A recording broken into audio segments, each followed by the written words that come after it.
I sent Stealth the video of it. Fair enough. All right. So, I could die happy now. beautiful, beautiful people. Not only did I make a new boss music playlist, which I'm very happy about.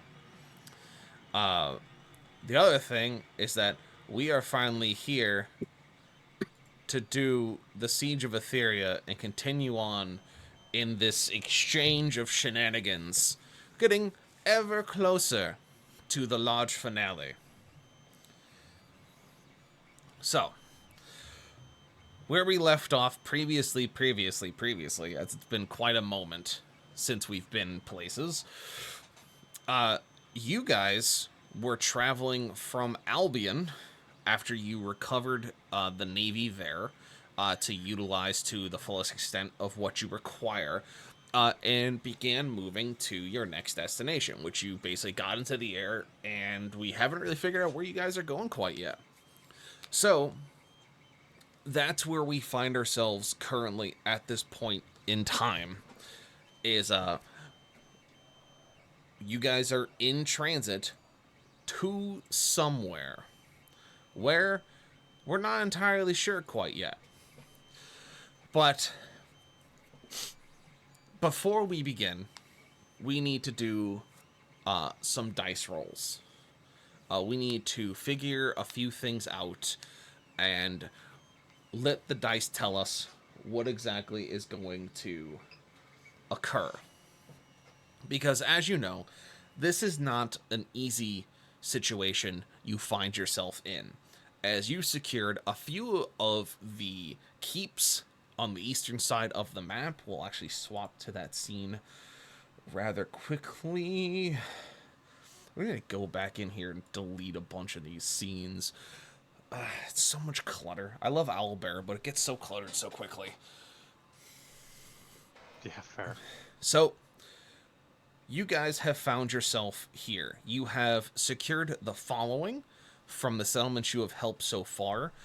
From the Slanted Keep, you have earned yourselves the ability to utilize the Purgator's First Company, which is 65 veteran paladins and heavy plate mail. After helping Farreach, you were able to get weapons and armor, as well as upgrades to your troops on the field because they are master smiths, as they are dwarves in warforged bodies. And they also gave you a squad of 8 soldiers, which doesn't sound like a lot, but after seeing just a few of them in battle, you guys decided that a single squad was more than enough. You have the Gnomish airship, which you are currently using for transit as well as otherwise. It is recently retrofitted because of the Warforged in Farreach, which has now been named the Bolt of Etheria. It has 14 crew aboard with 3 command staff. It has 4 anti-air turrets and 2 ground artillery pieces, all manned, operated, and gunned by the gnomes that own this ship. And then finally, out of Albion, which I should make sure I label this is from Albion, so I don't forget where the fuck you guys got the ships. You got the following ships. You got the 2 destroyers, the RSE Broken Tooth and Viper Scale. You got the 3 frigates, the HSE Cloudbringer, Stonecut, and Timberborn, as well as the cruiser, the TSE Delta Seeker. These 6 ships were given to you on loan from Albion to help you during the Siege of Etheria. Plug the title into the scene. There we go. They've been given to you to essentially help you deal with the situation, give you a leg up, or at least transit time, or however you see fit, troop transport, whatever you wish to have them do, they've been given to you. The destroyers don't really have much in the way of transporting troops. The frigates and cruiser would have better ability, but the frigates are smaller and faster. The destroyers have more armaments on them and are faster than the cruiser, but the cruiser is significantly larger and holds a lot more guns, ammunition, and troops. Kind of a versatile ship of your usage. And so the choices currently that put you where you are is the 3 that you know of that can still be worked with is the Marine Company in the Knoll Spire, the Archer Company in the Black Marsh Keep, which you would get a 80-person longbow archer company, as well as 20 swamp hunters, basically elite archers and covert operations specialists. And then from the Crucible, you'd get 3 companies of foot soldiers of the Broken First Swordsmen, which would include swordsmen like crossbows, pikemen, and knights. And so it is a large force you'd be given if you help them with their issue, or whatever issue they may have. Now, you do have 2 other opportunities on the west side that you have heard of. You are not sure if they are active or something that you can fix, because ever since Macragge got hit by the Mad King after you brought Fausta to the necropolis in the center, you've been kind of blacked out from that area.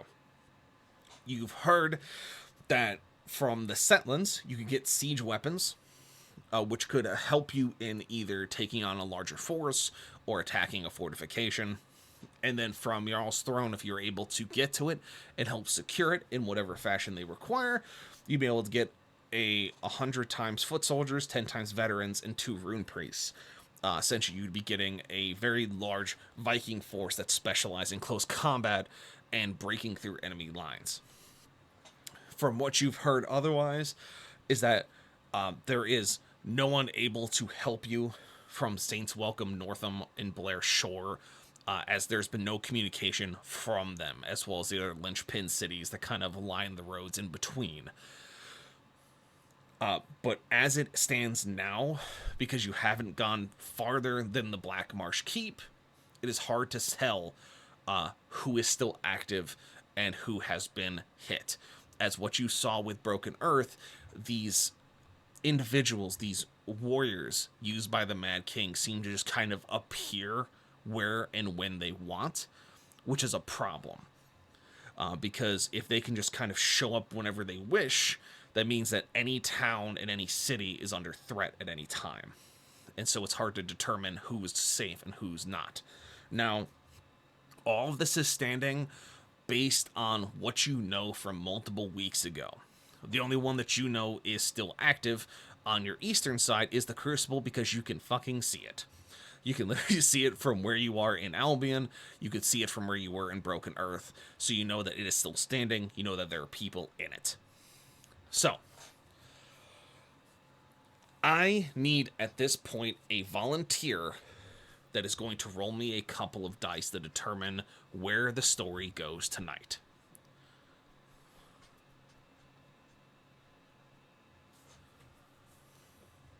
I guess that's good. Yep. Right. We both went to say the same shit at the same time. All right, well, I have 2 rolls, so both of you can roll 1. All right. No, it's okay. He called it. He's got it. All right. Kavral, you're going to roll me 2 d20s, 1 at a time, and just tell me what the numbers are. All right. First one is an 18. Second one is cocked. 1 second. Second one is a 4. Okay.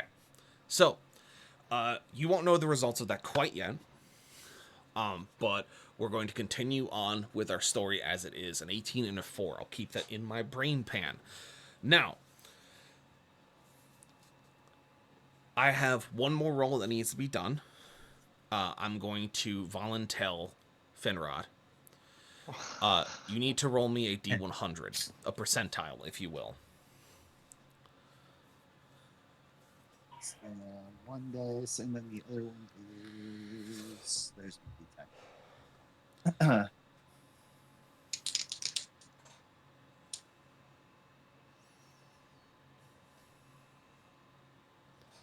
60. 60. Very good. Thank you.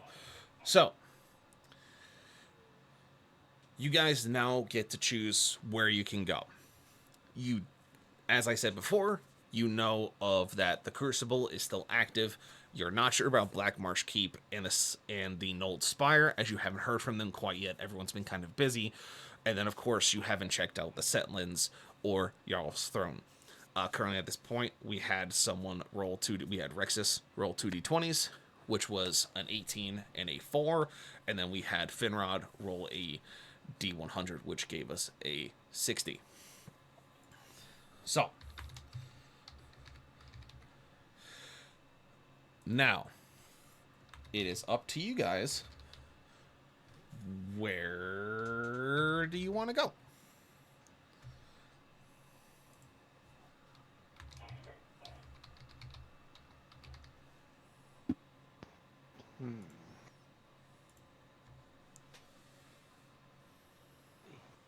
Get these brought over to this window instead. There we go. I mean, we have those 3 companies that are right next to us that we can go snag. Yeah, I was just thinking, do we want to just go to like what's closest to us at the moment?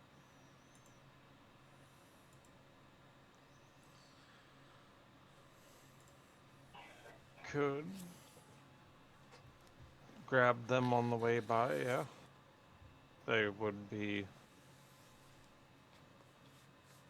a good resource to have for the last fight. Having a large, nice large force.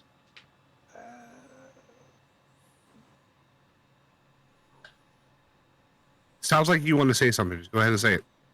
I mean, a nice large force just means more bodies when it gets hit by a fucking giant bolt of magic. I mean, you're not wrong. Not wrong. Because that is something you do have to consider as just a quick insert.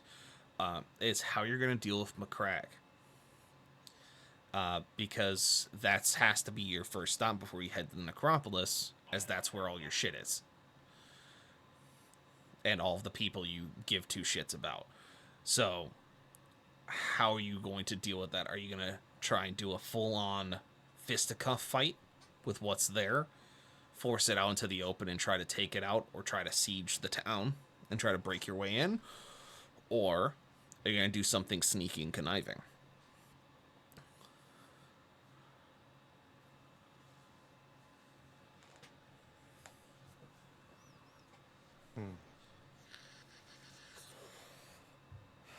I mean, we could do Napoleon tactics.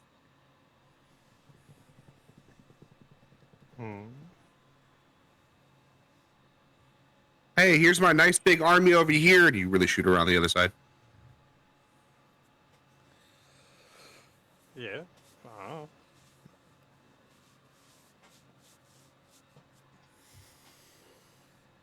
It is a possibility that we could certainly use the army to distract while we come in with the fleet to frickin' get in through the other side or something. Yeah, fleet and or ship or airship. Oh yes, but I meant the fleet so that it can come around and like blockade while we're doing that, so they can't just escape from. That's fair.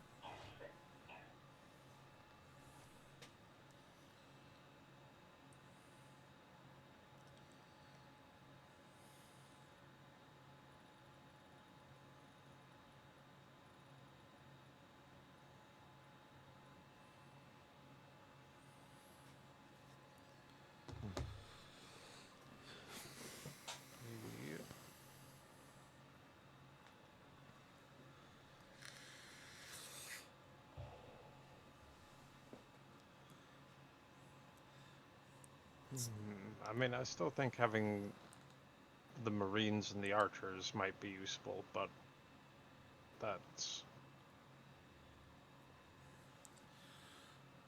I mean, I'm not saying we can't go get them after. Just they're just right here. Yeah. Could do. Now, remember, is that Around it, right? if you don't have the space to transport them, they're going to have to march or transport themselves to McCrag or otherwise to help you fight. So, for the Navy, can easily, like, for instance, if you do recruit the Marines can make the travel to the inlet to their southwest and meet up with the Navy and get on board and use the Navy to transport them across the waters. The hunters are going to need probably some kind of transport if you want them located at a specific spot, since they're north of Macragge, unless you want them to hit it from there. But they'll also have to go either through or around Blair Shore. Whereas with the companies from the Crucible, that's a lot of guys you're recruiting. That's easily 400 or 500 soldiers. You don't have the space on your boats to transport them. You don't have the space on your airship to transport them. And so they're gonna probably assume that they're going to be marching. So then it becomes you can recruit them to your cause. That doesn't mean you have to keep them stuck in close to you. You can easily send them to, I don't know, have them march their way west and try to secure the settlements for you. See if they can get their hands on the siege weapons, or liberate some towns. It's when you guys get access to these military units, how you use them is up to you.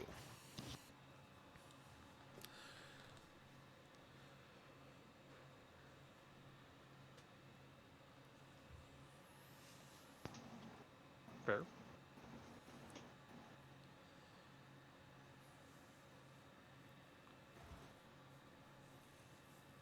Well, do we want to go to the Crucible first, then? Yeah. Yeah. I mean, I'm.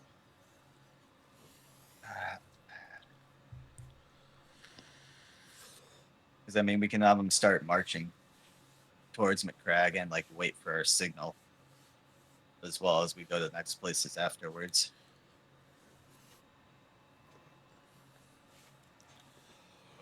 Or as Byrne said, have them Yeah, like secure a location for us or something. yeah.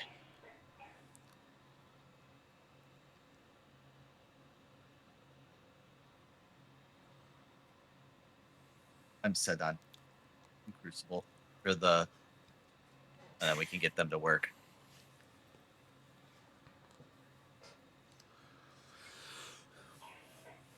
The other thing you can do is that if you're not using currently the naval forces or the airship, you can use them as couriers as well, because they are intelligent. They do have people on them that can carry messages for you if you wish them to travel in your stead.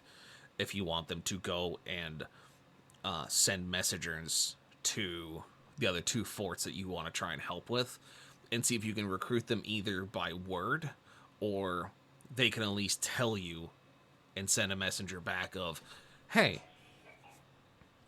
they need this done, whatever. And that way you at least get an idea of what time it's going to take. And also, since you're sending the Navy up, as well as the airship, both of those groups could potentially help deal with that issue from where they are as well. Because right now you're kind of operating blind. You know that there are these units up here that you can secure, but what they need from you and what your units could do for them is still to be seen. So this is kind of the tipping point where you need to start looking at it as a RTS commander kind of situation of you have multiple groups that can do things for you as you are kind of preparing for the other shoe to drop, essentially. And we're close enough to get to the Crucible basically on foot right now, so then we could probably do what? Bolt can go, of Etheria can go up to the Nold Spire, chat with the Marines and figure out what's going on, and the Navy go up to Black Marsh Keep, since it's not that far. Will we go to the Crucible? Yeah. It's all water And there the too. Navy Yeah, that can might work. divert partially over to the Marines afterwards to carry them.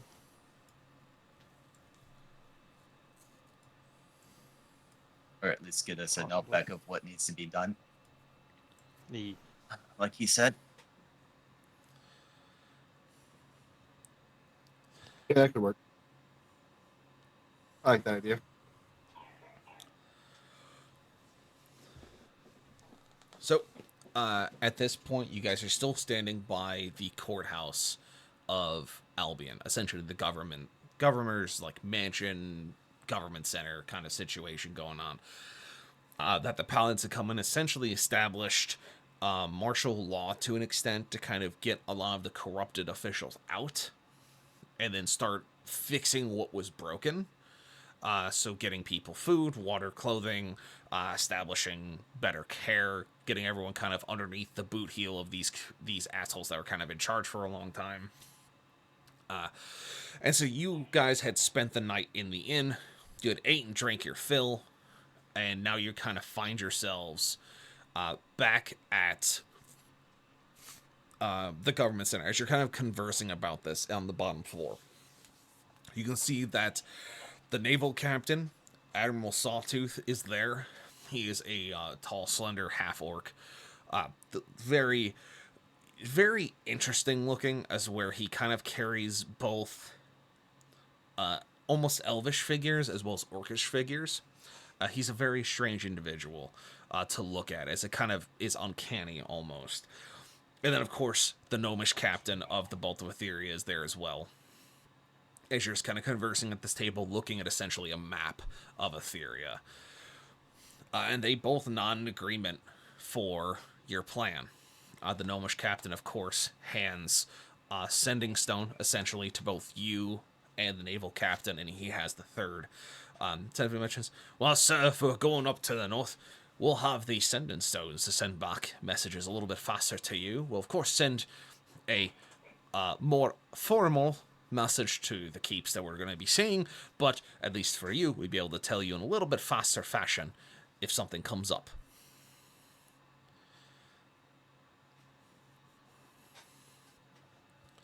Hey, thank you kindly. I think that's a very good idea. Much more reliable than having to hope a courier makes it through. Now, you're sending us up to the North Spire, which I believe is a good idea. This is a bit landlocked from this position. If we sent the Navy, they'd have to go quite a ways around to get back down to it. While we're up there, do you want us to speak to the Grand Master about how he wants to get the Purgator's first company to you? Because they're really the only ones that are far enough away that they'd be significantly delayed in their land actions, so to speak.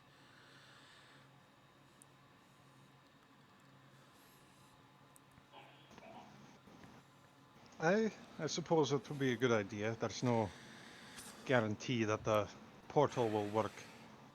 The portal will work within vicinity of the shit. Very good. We will also send a small courier over there by pigeon.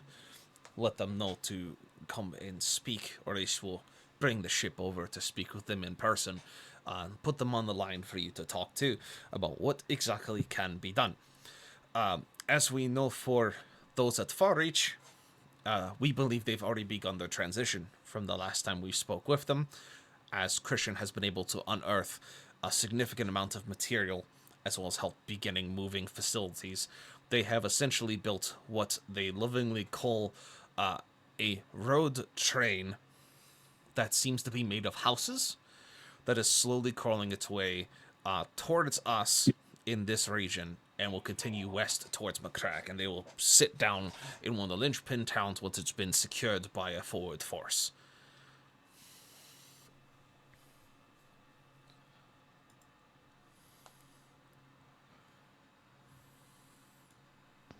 Oh, there we go. Frickin' mic didn't unmute. Oh, they're definitely very ingenious, that's for sure. They do tend to make quite a show about what they're building. It makes sense for them being dwarves and all. Very, very smart, even in their olden days. Now, past I believe that's all we have to speak of, and if that is the case, then I will be taking the bolt as quickly as possible to the Knolled Spire, and I believe Captain Sawtooth here will begin making his way to the Blackmarsh Keep.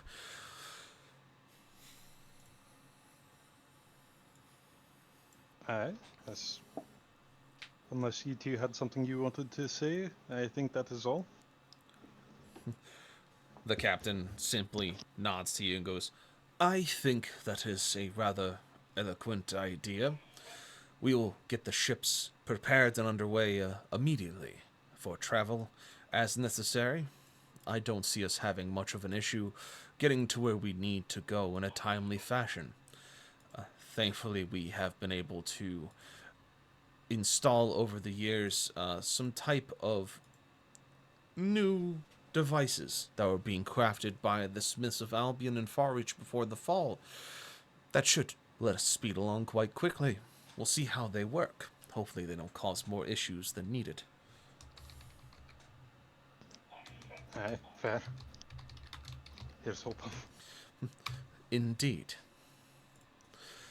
And he simply just kind of does a slight bow to his head, turns on his heels, and goes, "We will send word when we've reached the keep, sir." And he steps out of the room very quickly. Man, I thought we were about to have to play some Megalodon or some shit. That fucking decal you put on there. No, it's just, I'm trying to keep it with the same symbols we have on the right side. No. I saw it after, like, I took a second to think, but I was like, oh, what are you doing? No. Bad DM. Megalodon time! Is this where one of the rules came into play? No. Yeah, right? Maybe. No. Maybe. Did I put... Don't give him any ideas. I didn't put the ad command in. Damn it. Anyway, for anyone who's watching, we'll be having a set of 3-minute ads going on in about 2 minutes here. It helps keep pre-rolls off the channel so that anyone who wants to come in and watch D&D doesn't have to sit through commercials to do so, because we think it's stupid. And found out, interestingly, a lot of big streamers don't do that. And it's a super simple fix. Spread the word. Anyway. Wanted to warn our Do what? of that. Many of the larger streamers don't do it. Don't do what? Set up the 3-minute ad breaks to stop pre-rolls. It doesn't even need to be 3 minutes. Well, but you know what I'm saying. Like, they don't set it up to have Yeah. pre-roll deficit. Which is, it's just weird to me. Alright. Well, they probably don't really care too much about Yeah. as disturbing new people. Yeah. Alright. I'm stepping on my soapbox. Anyway. Fucking big streamers don't even care to little Bastards. people anymore. Shake my fists at you. Anyway. So, that sounds like a plan. So the Bolt of Etheria will take off and begin going to the Nold Spire. And the Navy will begin going to the Black Marsh Keep. And they'll both send word back to you through the sending stones that were given to you when they have reached their target and when they have essentially spoken with their leaders, among other things. You guys will walk toward the Crucible. It's like a couple hours walk, not even, just if you follow the roads. There's carriages here if you wish to ask for one. I don't think they'd be against giving you a ride to the fortress over, which would definitely speed up your time, unless you want to walk it and check on Broken Earth, whatever floats your boat. I'm just here to tell the story. I'm not pulling that fucking thing. You wouldn't be pulling the... Boy. You wouldn't be pulling the carriage. You would just be in the carriage. You did not say it was horse-drawn. You just said it was a carriage. It's... Defaultly, they're usually horse-drawn. Unless there are no horses, which then it's hauled by, like, magical beasts, not the random Aarakocra that happens to be asking for one. Well, there was, this whole thing about, people coming over because Broken Earth was getting destroyed. Who knows if there's any horses left? As much as that is a fair statement, that's a little goofy. I was going to say the Scottish Warforged should pull it, since, probably easier for him. The Scottish Warforged should pull it. Valen telling the paladin, "Pull! Mush! Forward! Nah!" Maybe I just want to watch his kilt blow in the wind, okay? Gosh. Does Kavral wear a kilt?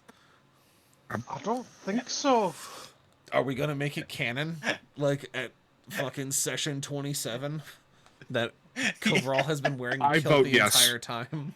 I vote yes. Well, you're not Kavral, are you? I'm just saying I have a vote. That's all. That's Whether fair. or not my vote means anything, I don't know, but I'm still gonna vote. I like the presidential election happening in a couple months. Yeah. Yeah, don't get my blood pressure up already.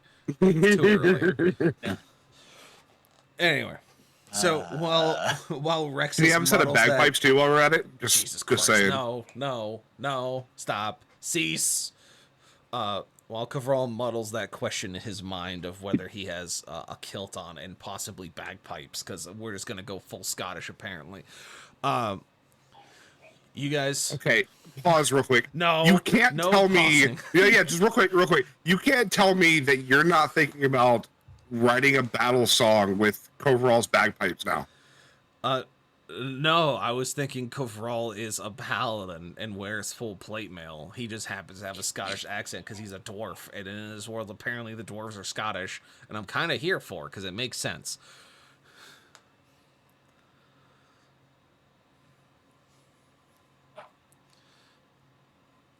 You want to write that song, don't you? No. Maybe. Shut Are you up. trying to convince me or yourself? Yeah. Shut your Okay. face. Continue. Anyway. So, you guys go out of the governor's manor and basically start walking towards the front gate. It's not hard to see that a lot of the people that came from Broken Earth when it came under attack have essentially kind of gathered their spirits after one watching you go in to save their town from being razed to the ground, and then secondly seeing you basically pull an Uno reverse card on the corrupt governors and his lackeys and basically saying either fix your shit or we're gonna fix it for you. And so seeing you guys kind of really win the day for the little people in the long and short of it, they're just looking better and seem to be feeling better overall. So a lot of them seem to be sitting close to the front gate. They seem to be essentially waiting for something or other. And they see you guys approach, and you're getting kind of waves and greetings and cheers from some of the people as they recognize you. And you come across a couple of the older individuals from Broken Earth who are the elders. People who are essentially helping take care of the town, leading them in knowledge and such.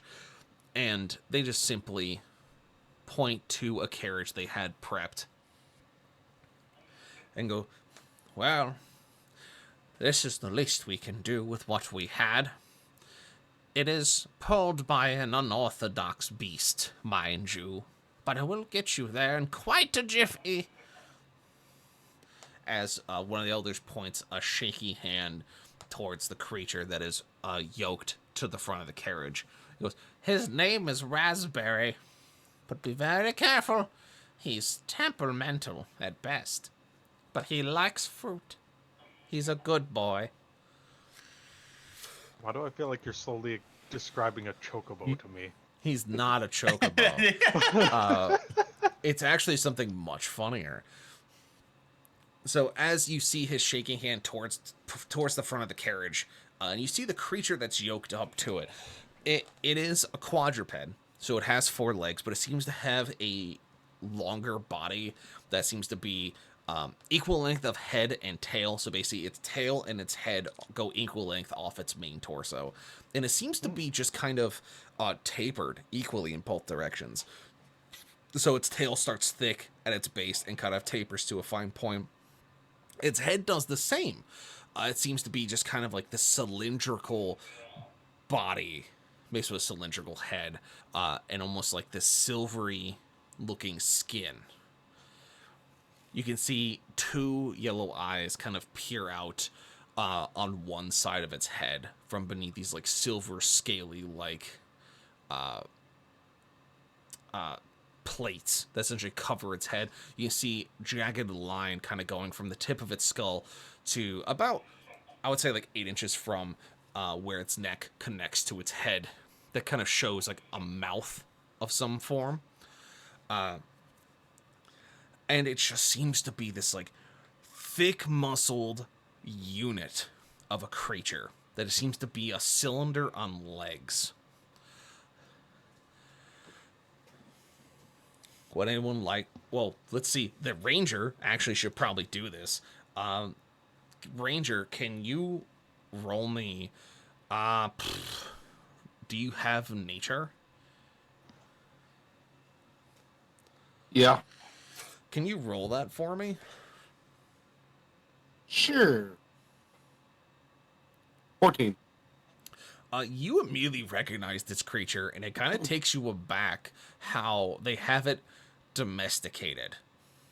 It's a bullet. It is a...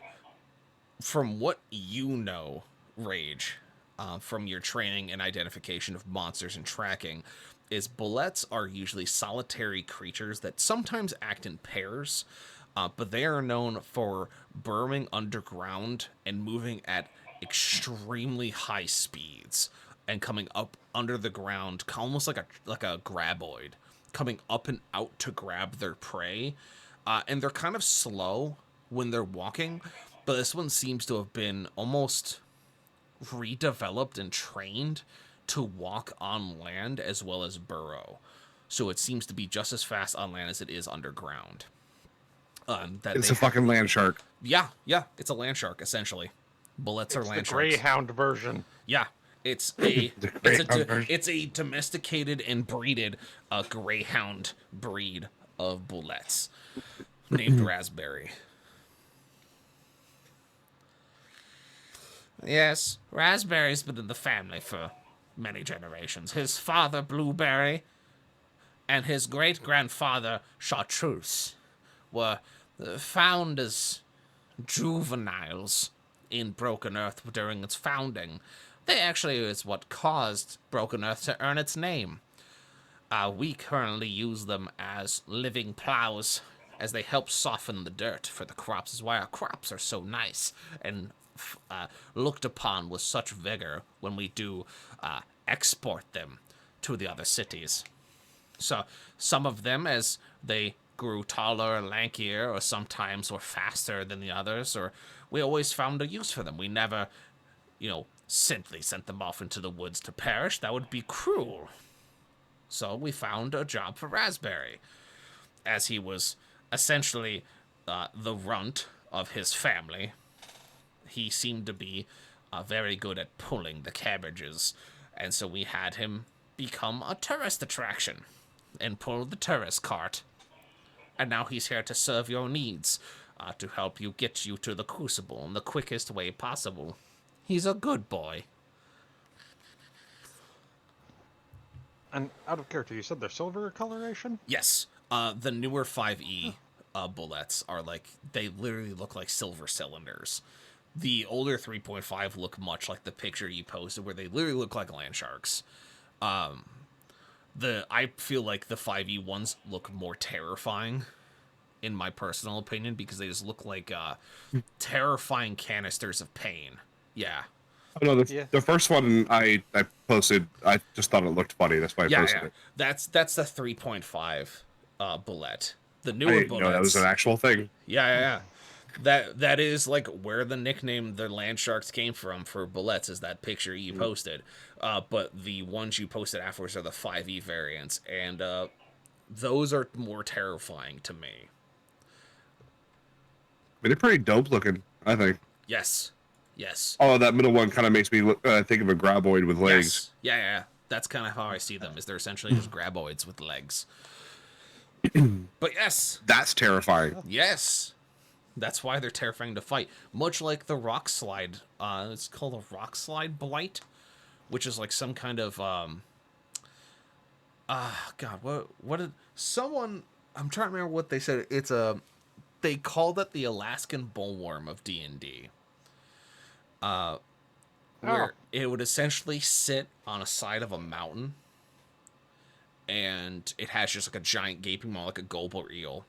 And when it sees something in the ravine below it, down the side of the mountain, it just lets go and just follow like a landslide, just comes screaming at you. Yeah, I've ran into one of those in one of my, Yeah. They're terrifying, and I hate them. Yeah. They're a great monster to use. They only have one purpose, much like cloakers and ropers and piercers all have like one job, but they're really good at it. It's just like, oh man, it's spoopy. Anyway, but yes, it's Raspberry. He's a good boy. Now, Raspberry, you take good care of these adventurers. Get them over to the Crucible. Here, you can have your fruit basket while we wait. And he puts down a large wicker basket full of fruit, and he just starts chowing down on it. Have you ever thought of rebranding it? Make it a little bit more tourism friendly. Maybe like Silverhound Transport. We've thought about it. If we had more like Raspberry, it would be a very profitable excursion. But Raspberry was rare in the terms of breeding. The rest of them, as you'll probably see out in Broken Earth as they went underground during the attack to hide from wary eyes, are much larger. They're about twice the size of Raspberry. Oh.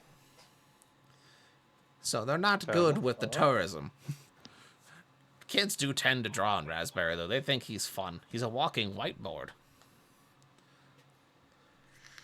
I can see that. Anyway, we just want to tell you thank you for everything you've done and to give you the simple gesture to make sure that you go where you need to go quickly. Well, thank you. Yes, Raspberry, be good to them.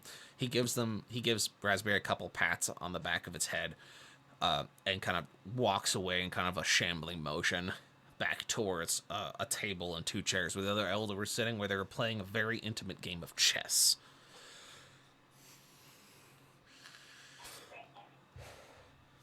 But at this point, So it I'm seems going to like say what Rage is probably thinking, but why is it intimate? because it's very intense, and they seem to be old platonic friends. They were roommates. Oh my.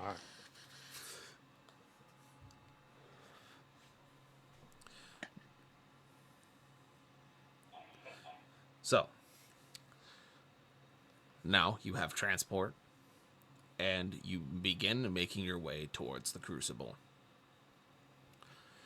Raspberry, being the good boy he is, begins pulling you at great speed, and it takes you only about an hour to get from Albion all the way to the Crucible, passing past Broken Earth.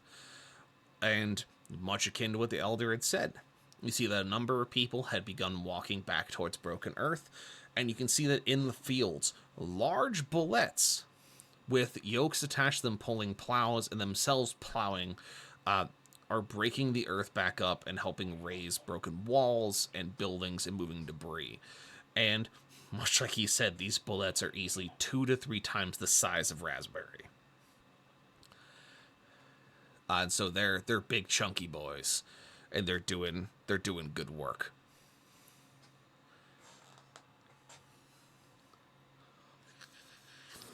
Oh, there. This is good. Yes. And you reach the gates of the Crucible within the hour. And as you come upon the gates, you see the gates are open, and inside the courtyard of this fortress is just soldiers preparing for something. Doing what soldiers do best. They're either in the training ground and sparring arena fighting and practicing. You see archers setting themselves up against straw targets.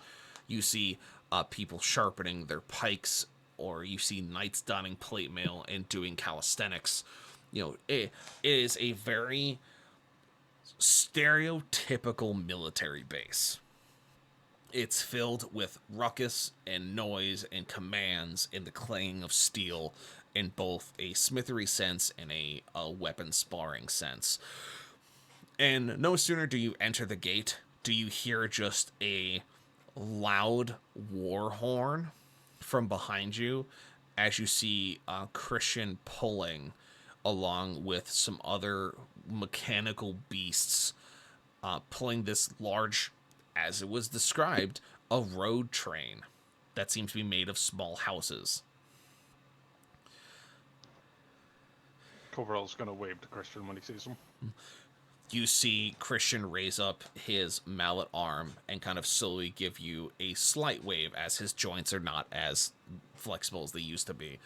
As you hear the war horn blast once more, as you just see him taking tremor steps, pulling this train of what looks to be 8 to 10 small shops, like workshops, on these wheeled platforms as they're just following in a snake-like fashion behind him as he continues towards Delta's anchor.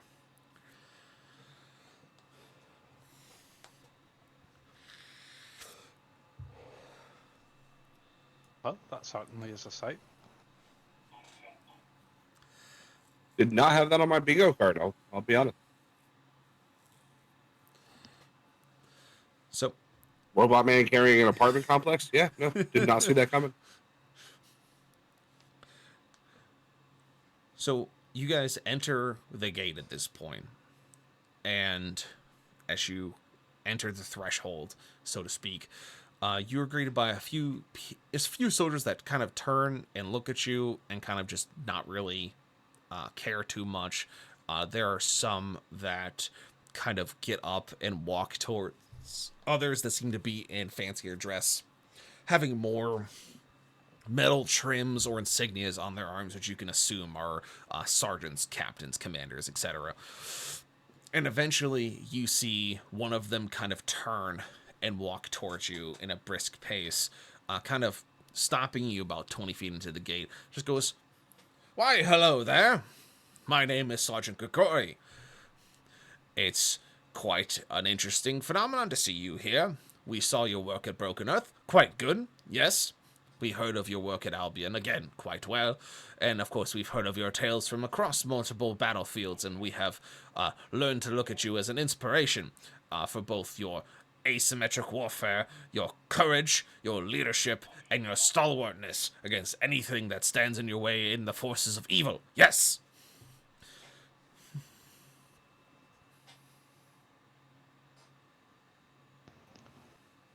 Speaking of someone standing in our way, I am not simply standing in the way. I'm here to tell you about our admiration and to simply query you on what brings you to the Crucible. It seems that you have come in a quite unconventional type of transport, and it's of heroes of your stature are not easily come across here. Knowing of your reputation, it is quite a, well, I would say, quite an event to have you in front of us. It's like seeing the great Colonel Alberos walk through these doors once more. Well, that certainly is high praise. Quite right. So, as stated before, I am Sergeant Grigori of the Broken First.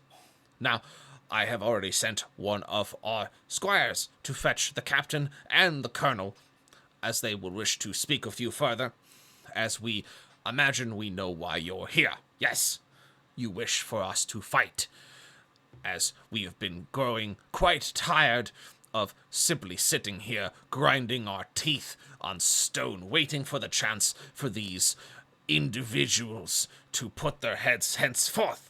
As you can see, they already sent a scouting party to this fortress when they attacked Broken Earth, and we dealt with them quite swiftly. Yes! As he kind of points out towards the gate that you are walking through, you can see that there are about 12 pikes that have been stuck in the ground, and the insectoid-like bodies of the soldiers of the Mad King are just like Vlad the Impaler on these pikes. Hey, that'll do it. One question for you as we wait. Were you the ones that brought down that black dragon a few months back? Aye, that would be, and I motion to Rage. That would be the one directly responsible for it. Then Senior Hunter would love to shake your hand, Mr. Rage, was it? As he is quite proud of your achievement, as it is something that has become a legend story told amongst the rest of the hunters of this crucible. As you can tell above you, we have the skull of that dragon hang as a symbol of the broken first. Something that leads us something to uphold ourselves, to reach for. Yeah, I'll allow it. Very good. Yes, enough. And he turns on his heel as he kind of walks towards the center of the compound. As you can see, 3 more individuals walking down a staircase on the left side. Each of them seeming to have their own adornments and looking very specific in their roles. You can easily tell one of them is the captain he spoke of, another one is the colonel he spoke of, and the third one kind of trailing behind seems a little bit out of place. He looks almost akin to a priest if a priest wore plate mail. Less of what a paladin is, where they're strictly a frontline siege breaking, I'm gonna punch your face in kind of cleric, and then a cleric is of course someone who can wear plate mail. They look out of place. This one looks like he was born and bred in this plate mail, but considers himself a man of the cloth. It is an interesting sight to behold. War domain, perhaps? Mayhaps. The 3 of them come down the staircase and step in front of you. You can see the captain is also in what looks to be a dress uniform, very crisp, with a dress cap, very slanted and gold adorned with the symbol of the company on the front of his hat. Everything is crisp and pressed. He has medals across his chest with cords down his right side of his jacket. And the colonel sitting next to him looks to be an older individual, graying hair, scars. Looks like he's been through the thick of it. He has chosen to forego his hat as he deemed it too hot to wear it and doesn't give a fuck. But you see that he has a large sword at his hip, along with multiple weapons kind of strewn across his chest. He seems to have made his dress uniform also his combat uniform, as he has to look the part, and as people have told him multiple times, his other subordinates have said that the shinier his armor, the more likely he's the target. He simply chuckled and said, "I want it that way," and continued doing so as is. He was so gone with the Patriot there, I would have been okay with it. The sergeant steps forward, and somebody goes, very good. Heroes, this are the 3 individuals I spoke of you for, and I will introduce them very quickly. He goes, first, we have our chaplain, Tyrannus. He is our spiritual leader of the company. He has borne many heads on skulls and has broken many backs with his mace. He is not one to be trifled with, and is one that will pick you up by your spirits as well as take your kneecaps in the same sentence. Yes. Standing next to him, we of course have Captain Drazius, a veteran of the Broken First. He was a hunter at first as a mercenary, and eventually got pulled into our ranks as he showed his what for to the good colonel. And so he has risen through the ranks quite quickly, has become our captain of the front line, and has shown his stalwart nature, his tested mettle, and of course his skill with a blade. The best swordsman there is, I say. And finally, last but certainly not least, is Colonel Sly Marble. The best of the best, I say. The man has no introduction, and I imagine that he would simply hit me across the jaw if I tried to do one for him. The colonel just kind of looks at him, bows his head a little, and grunts at the same time. Not really saying much, but you can tell by his adornments that it is true what the sergeant said. But the chaplain and captain both give you a salute of 2 different forms and simply say, "Greetings, heroes. Glad to have you in the Crucible. What may we help you with?"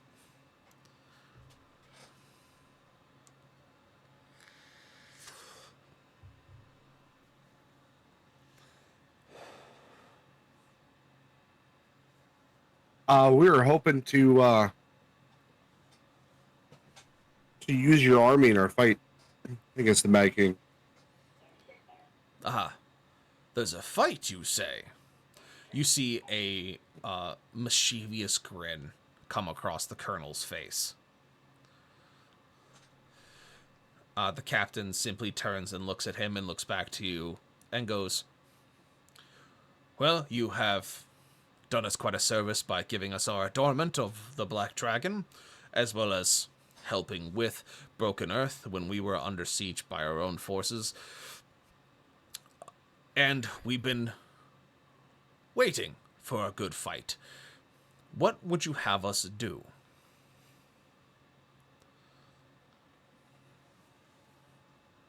I'm not really sure yet.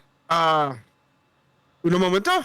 As I raise a finger and turn back to Cabral and Just like quick huddle with the rest of your party members. Yeah.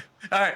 We didn't have a chance to discuss it first, man. I'm not just gonna be like, oh, blurt something out.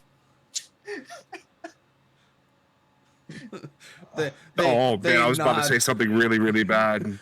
They nod to the huddle as the sergeant says, ah, yes, the team huddle. A fantastic form. Well, I'm on my way. Good show. As he kind of walks over, he starts yelling at some privates about them not stepping in the right direction or some nonsense.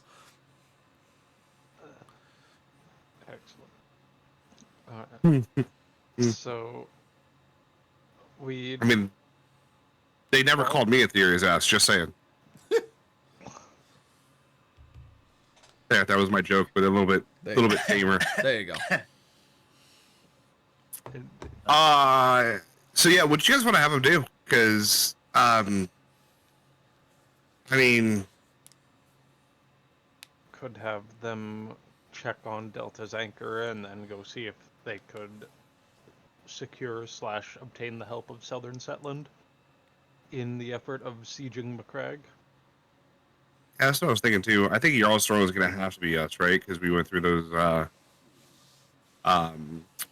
tests, I guess.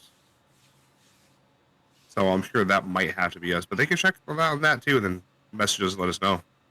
I was just gonna say we could probably have them at least send like some soldiers towards Jarl's keep in throne mind, to figure they're out. all going to be on foot, so them getting to Southern Setland and being ready to siege McCrag is kind of like as far as they could reasonably be expected to get by the time we're done what we're doing.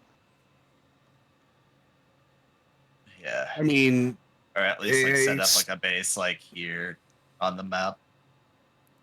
Like yeah, but I mean, you gotta realize that right now we're on, Like 4 feet and 2 wheels, so freaking like send a messenger or a scout to Jarl's throne if they haven't met up with us at that point yet.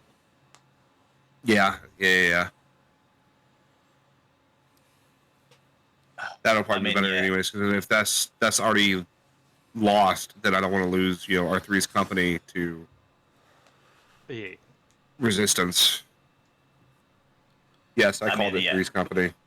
Suck it, bird. I would like to get them at least a scout to Jarl's throne at most, just to see what's going on. Yeah, I figured that's what we were gonna go with, but I wanted to double check before I, just blurt his shit out. Hey.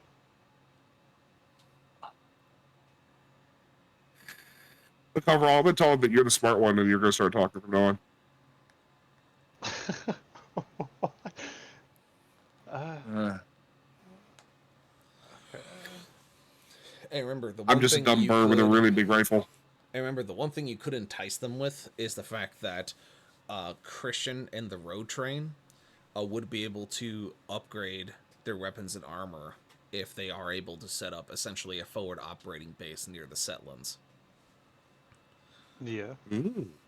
So that is something that you could entice them to help them kind of do it, because having them march a significant amount of miles to get to a town to try and secure where they're expecting you, mayhaps, or some kind of friendly forces, and maybe coming under attack because you don't know what's exactly is there, and then basically getting to a staging point is a lot for a mobile force, even to this caliber.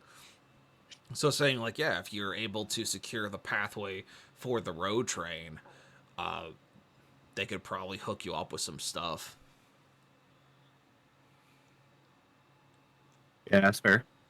Wait, could these 3 companies, could they fit on the road train? I just, I mean, with them, well, I didn't hear if there were any passenger cars on this train or not. That's all. Well, what I was gonna be putting forward is the fact that Christian and the rest of the Warforged from Farreach were able to make a road train. So I would imagine that in their ingenuity, there's nothing stopping them from potentially adding like passenger cars or just like attaching carts to the end or something for people to essentially sit in to make travel easier. Yeah.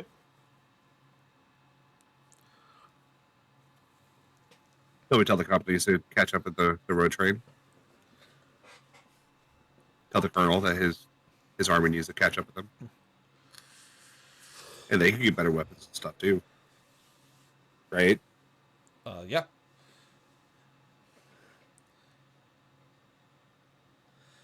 Why is the rum gone? Why is the rum gone? But yes, it's, you also know that Christian is going to require some kind of escort because even though that he is a large Warforged Titan and the rest of the Warforged are capable soldiers in their own right, there's not a whole lot of them. And they could hold their own, but anything to help them kind of keep everything going forward is always a good thing. So you would benefit both your engineering company, essentially what Christian's group has become, as well as reinforce them with about 500 soldiers as their security force. Yeah. Yeah, he definitely needs security. He sticks out like a sore thumb. He's basically the Iron Giant doing strength training right now. Yeah. That's literally what I imagine. I'm not gonna lie. Yeah, I mean that's Just a fair... as he's driving by, just don't skip leg day. Get swole. Do you want some of my pre-workout? Yes.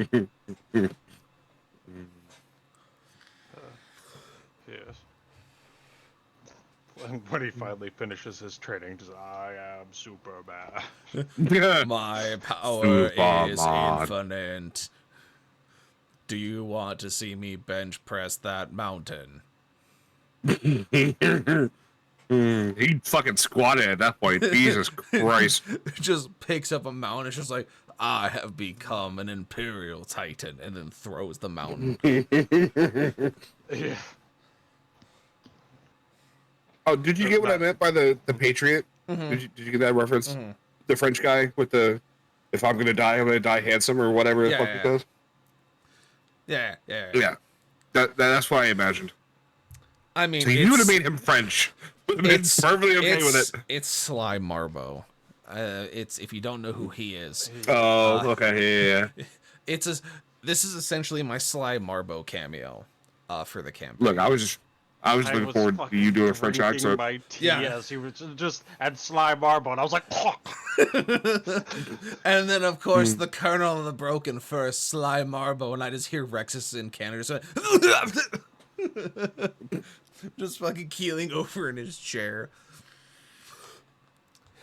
You see, he's never reached the rank past private because he's only a private, but he's been able to move planets.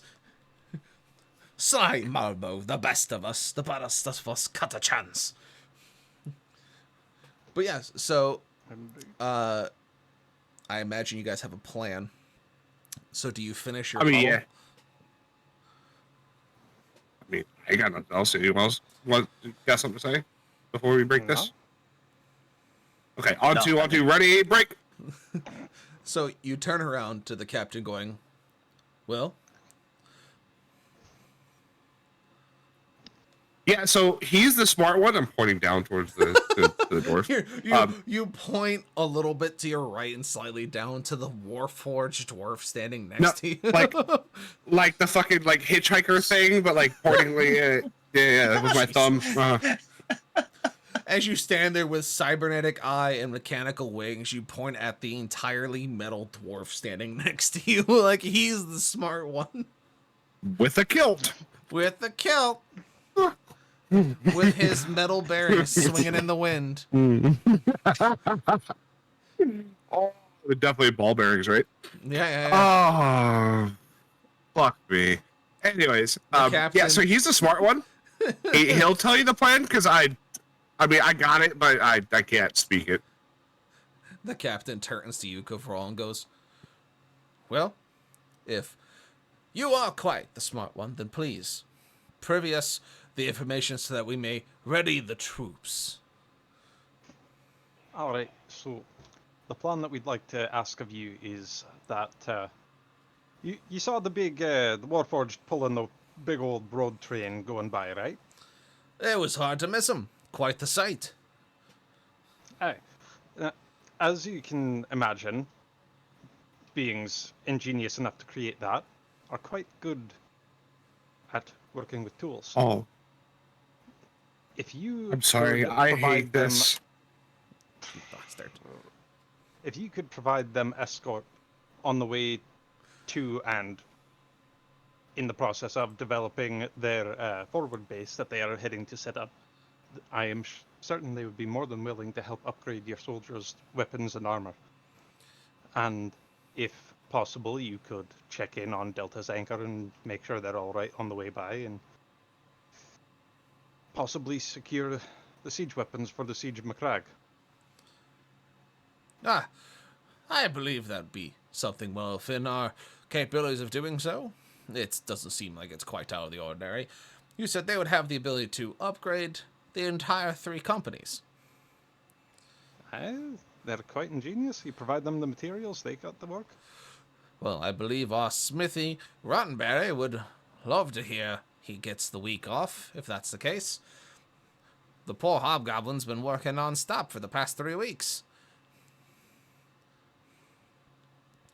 And if the weapons that this Christian can make would pierce the armor of these metal bastards better, then by all means I don't see why not.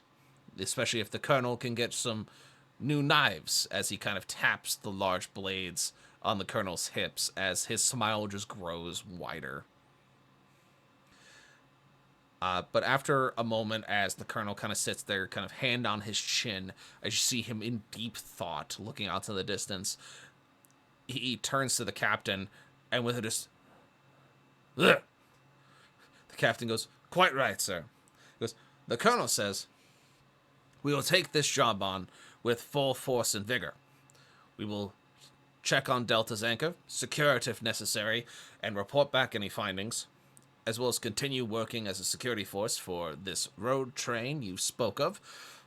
And then once we get to the Settlers, specifically talk to the southern Settlers and make sure that they're quite all right, and see if they have those siege weapons we could acquire. I imagine that this group of Warforged would be able to work with them as they see fit, make them better and a little bit more mobile, as they would be very good at that. I believe they will have a position set up for the forward operating base, as we will be able to get the men staged, upgraded, fed, secured, and trained with their new weaponry, and ready to attack.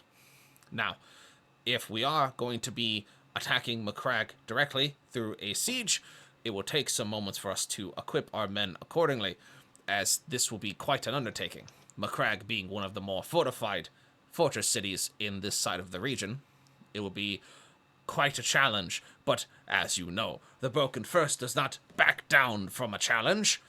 Can I say, "Heya," as you hear a resounding "heya" from the rest of the soldiers who are just kind of meandering around the compound that kind of echoes against the walls. And the colonel just kind of gives you a slow, deep nod. The colonel agrees to your terms. Seems that he has already been quite impressed with your work, and believes that this will be in the betterment of both the company, for us to take our sharpened teeth and claw to the enemy that has besieged our doorstep. Pay them back for every inch they believe to have taken from us.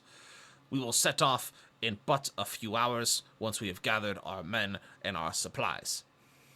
Is that correct to you? Do you know the location of the road train at this point? Hey, I believe it was heading just east, no, just west, sorry. I had to do the narrate soggy winners, you know.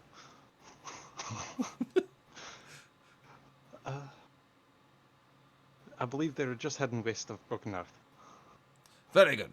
We should be able to catch up with them forthwith. We do have some horse-drawn carriages that should at least get us part of the way rather quickly for heavier equipment. The rest of us will do a ruck march, as what we love best, nothing more than a good march in the good sun.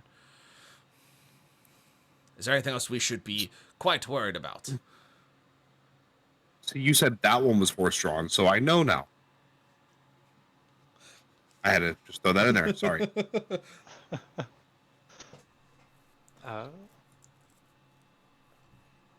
I would say keep an eye out for more of those creatures, and I motion to the Vlad the Impaler ones.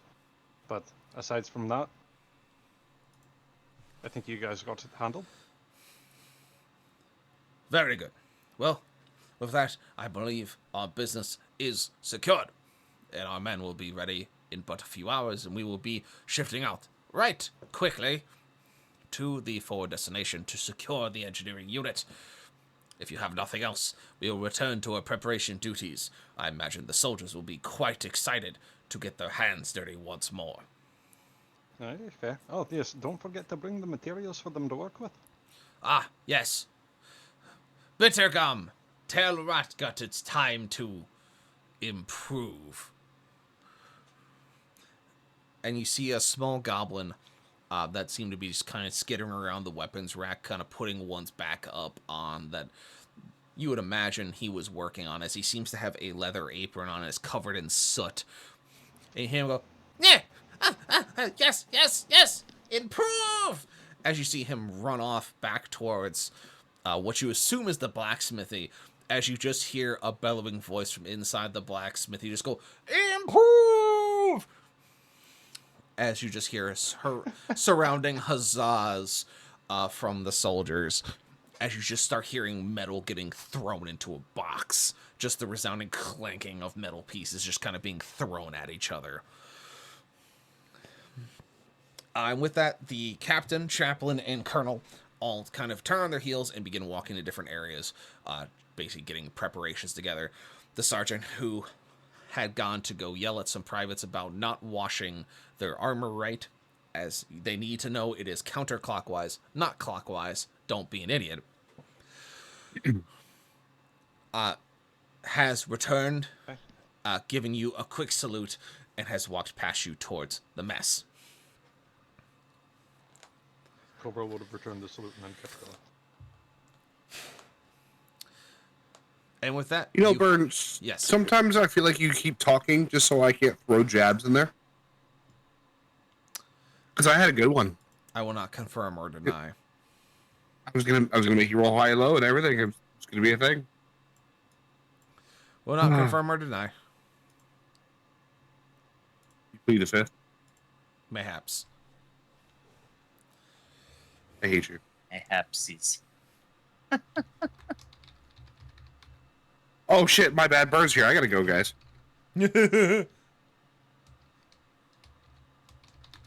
Indeed. Oh God.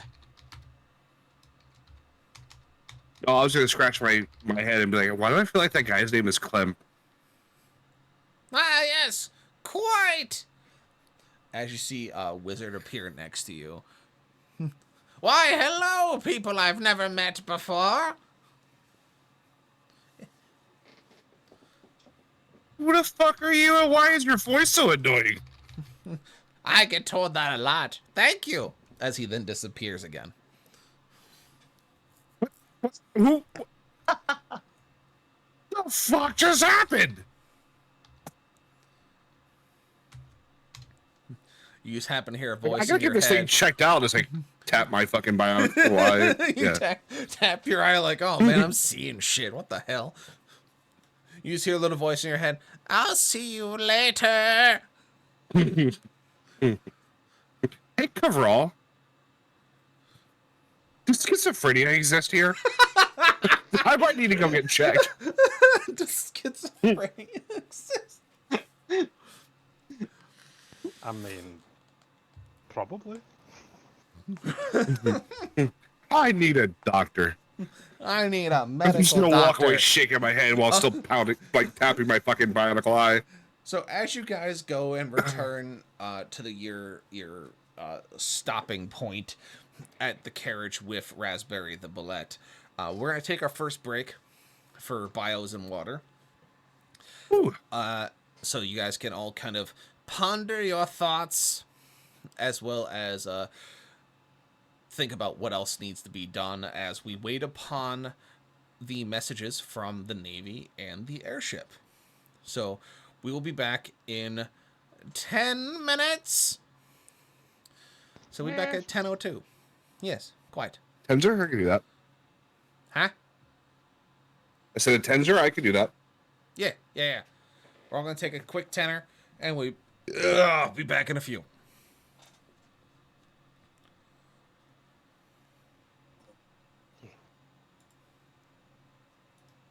Why did I play a bard? I think I would have been way better at that.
Shenanigans.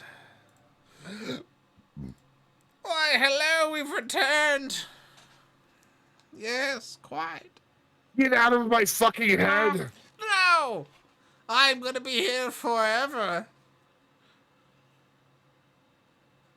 It's quite roomy in here. You sure you got something rattling? Oh, I don't want to say it, Bern. I don't want to say it. I don't. Oh, it's okay. I think I can say it without like. Okay, yeah. You're gonna hurt Clem's feelings? No. Once I say it, you'll realize what I was saying I couldn't say. Yeah, that Terra's Rain is looking pretty Kurt Cobain right now. the forbidden snack, a single flesh borer beetle. That lethal velocity. I sent one of those memes to Astrid to Rose today that I came across. That was kind of that idea, and I was like, funny. And she went, that's funny. She's like, do you think about it? I was like, no, it's funny. It's stupid. So, what was it? Was it the one with the song like, oh, I don't have a pew pew? It was like, you liar. No. It was one of those. Oh, okay. It was the one where it was like 3 things that you can only taste once. And okay. Yeah. Oh, And I was like, ha! It's funny. I wonder what smoothbore tastes like. Yeah, basically. So we come back to our heroes as they return to the carriage, having had an easier time than expected recruiting the Broken First to go and fight this, very large regional threat.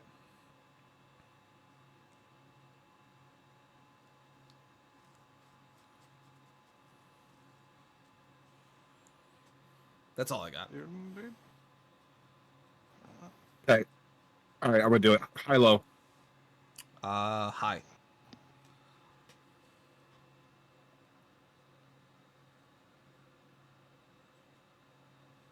Oh, by the skin of your fucking teeth. All right, I won't say it. Okay. Dim's the rules. The dice said no. Darn it. The dice said no, so I gotta say, I can't do it. Okay. I'm not allowed. The dice said no. You gotta listen to the dice gods. Very important. So it's been a couple hours since you left Albion. Been waiting patiently to hear back communication from your folks that have gone northbound. And you kind of just are sitting in your carriage because you haven't really decided where you're going next, as you're just kind of waiting to hear from them first so that you can, plan. Because if someone needs you up north, you don't want to start going west. That's not going to do you any favors. So, as you guys are kind of just sitting pretty, what do you guys do? Do you, set up a camp? Do you go to, Broken Earth to kill time while you're waiting on communications? Do you travel somewhere? I'm thinking we should get in that carriage and start heading up north because I'm sure one of those is going to need us, and we have a crystal that they're going to message us with, right? So it doesn't matter where we are. You essentially have a way to get communique from either the Navy or the airship. It's just you don't have a way to get your physical bodies up there. Right. So maybe we start making our way up towards there. Check on Golden Fields, meet up the bolt of Etheria on its way back, pretty much. Yeah, that's what I'm thinking. Yeah. I'm good with that. All right. So you start making your way towards Golden Fields. Again, waiting patiently by the Sending Stone to essentially hear communique from either the Bolt of Etheria or the Navy or the Albion Navy about what they found or what has occurred. The Bolt of Etheria eventually messages you back, and your communication stone kind of lights up as the spaces and divots in the stone kind of burn this bright blue. As you start hearing a voice come through it, as you can tell it's the gnome, the captain of the Bolt of Etheria, going, "Sir? Sir?" Aye? "We are reporting from the Slanted Keep at this point in time. The Nold Spire has agreed to terms. They were recently under attack, and the Paladins were able to push it back, and therefore, in a life debt, they have found themselves willing to come and combat the forces of assholery, as they put forward. One thing that the commander of the Marines said as we were leaving, which was very scary to us gnomes, was, 'What makes the grass grow?' And you heard all of them yell, 'Blood!' And it was terrifying, and I don't want to be here. Anyway, we spoke with the Grand Master. He said that we should be able to transport the first company on the Bolt of Etheria without much issue, as we have enough flat space that we should be able to do it. Their blacksmiths are also going to help us make some more accommodations to hold the 65 paladins of the Purgators first. So we should be able to transport them down to you or another location." Most excellent. We are heading over to Golden Fields to check on them, so we will get in contact with the fleet and have them send enough ships over to meet the Marines and help them ship out. As I just dropped my accent accidentally.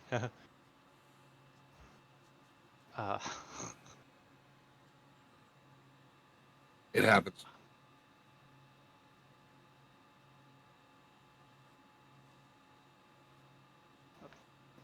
Freaking brain fart. Ah! 1 second.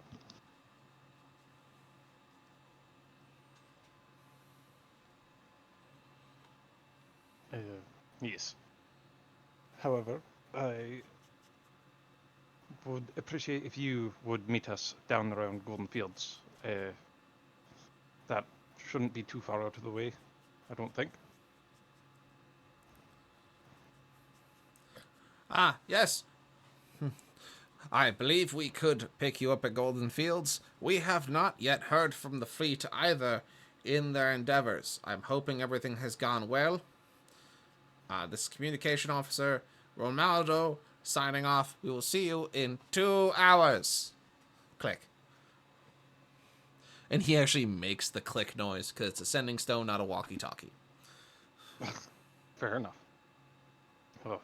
Did that motherfucker really hang up on us and tell us he was hanging up on us?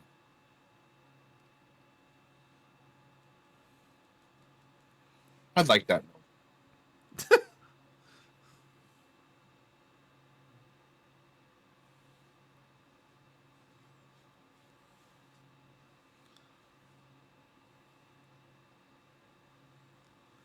Yeah, so you guys continue making your way to Golden Fields.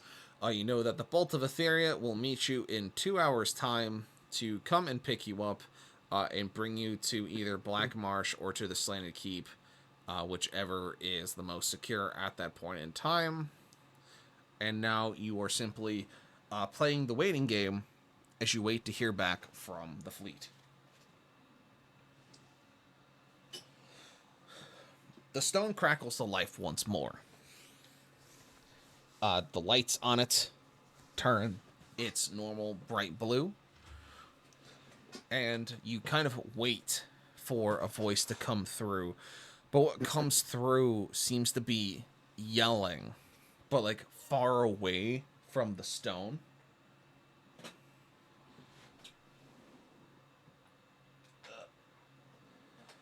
So instead of being up close and being like, yes, hello, hi, this is me, it's you're hearing, where's the fire coming from? Well, bind the hatches. Where's the sails? Until eventually the voice comes closer as you hear just as footsteps get ever closer to the stone, as you hear thumping on wood, as someone picks up and goes, hey, hello, yes, this is Captain Rawtooth, calling down to you, heroes.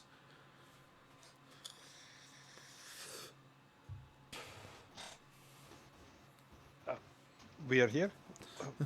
Is everything all right? The situation has gone pear-shaped, sir. As you hear just explosions and yelling kind of in the background. They were here waiting for us. They ambushed us off one of the islands near the Black Marsh. All we could see was smoke coming up. We're trying to secure a foothold to get soldiers on the ground, trying to take back what land we've lost. But the situation seems dire. We are under heavy fire from an unknown force. From what our top gunners have been able to determine is that it seems to be coming from Blair Shore. We're not sure what, but whatever they're firing at us seems to be putting holes in many of the ships. We haven't lost any yet, but a lot of us are limping. We can't seem to get a zero on anything that's firing back at us.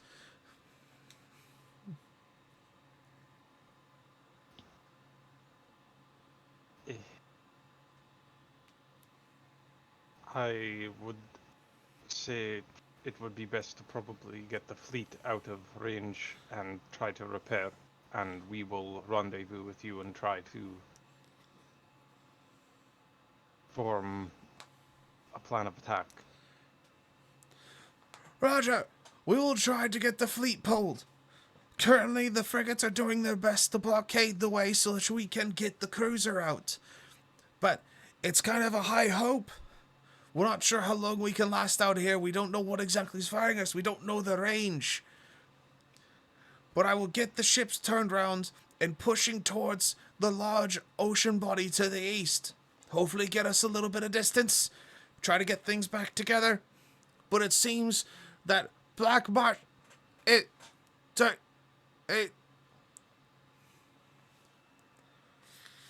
The lights on the stone kind of like flicker for a second. As it comes back, as you just hear this explosion rattle the other end of where this sender is. And you just, again, hear yelling in the distance, incomprehensible, as you can't really make out the words, as it just is garbled coming through. Eventually you hear a heavy object kind of clatter to the floor, almost sounding like a body hitting the ground, as you hear just arms as someone's crawling towards the stone picks up and goes, "This is First Mate Rakas. We found the captain. We found the admiral. We're pulling them back to sickbay as best we can. We heard the conversation of getting the ships turned. We're trying. Do not come to Black Marsh Keep. It is lost. Say again, Black Marsh is lost." As the stone dies out and the light fades.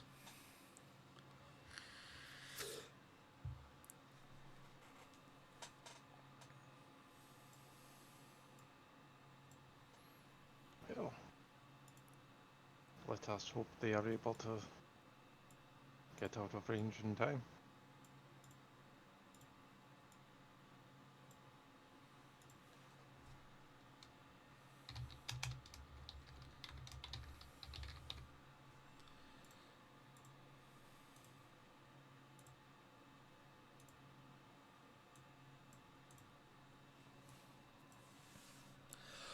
And so, with that, you guys continue moving towards Golden Fields.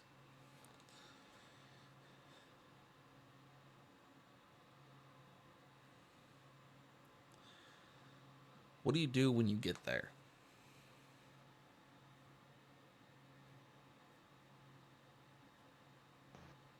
Well,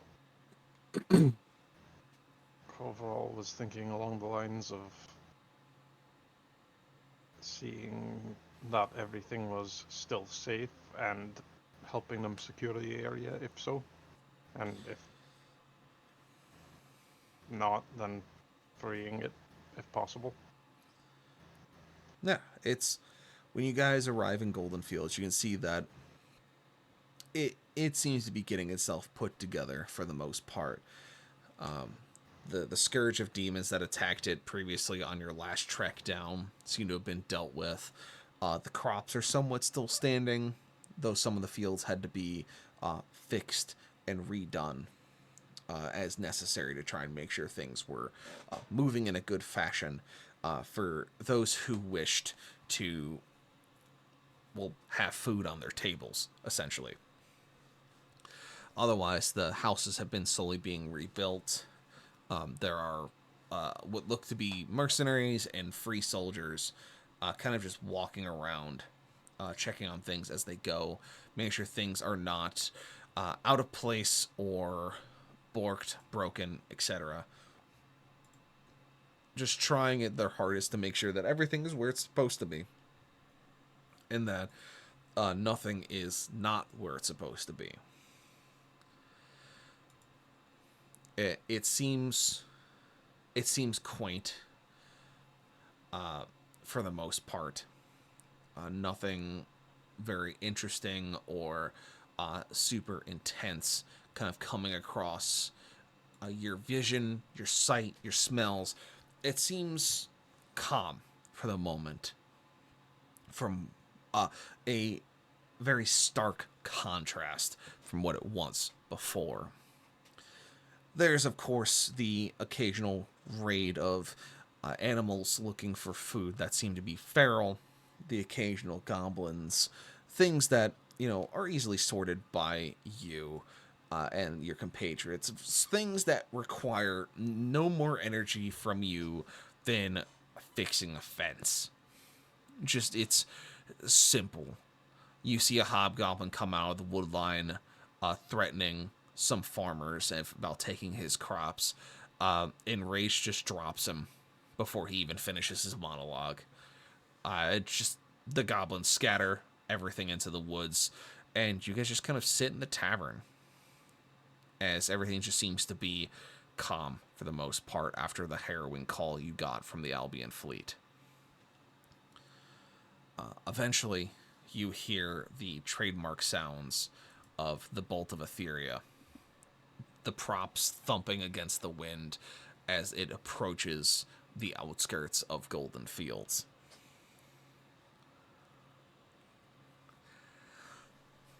As you look out towards the coastline, towards the ocean, towards the necropolis, you can see a large pillar of smoke beginning to rise and become blackened and plumous from the Black Marsh Keep. Eventually, the gnomes meet you at the tavern, the captain and his two second-in-commands. To kind of just prop themselves up on chairs in front of you guys. So I go, well, I imagine you were the ones speaking to the fleet. It seems from what we saw, they were able to pull most of them back.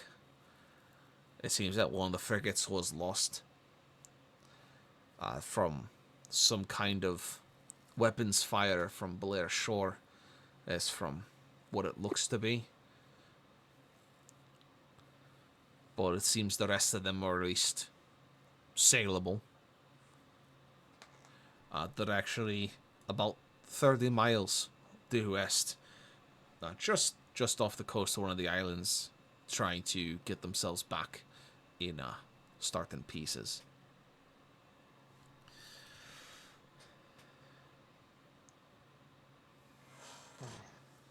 It is a shame we lost one, but glad to hear that the others were able to make it out of there. The gnome captain looks at you, Coverall, Because you wouldn't have known if it was dangerous or not. They are doing their jobs. You know that, right? Hey. It is still never good to lose them in such a manner. It's not. But at least you know that they were doing what they were trained for. That you didn't just send them off to an unnecessary end. You didn't send them off to anything. They chose. They accepted it. They knew the risks. It wasn't like that you knew what was going to happen. We thought we had this side of the region locked, but we can't win every fight. That's why we're staging to take care of this one, right?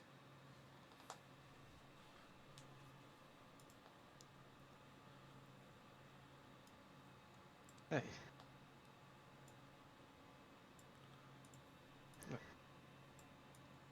So, what the I am mildly. What did you just? Why are these? What? Rage? I want to go in that conflict.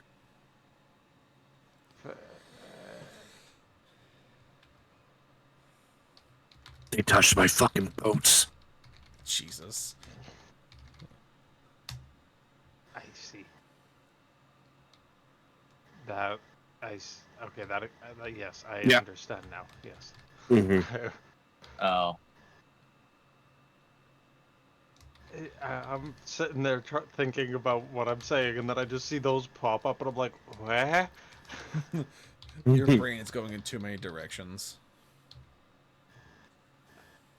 Yeah. But yes.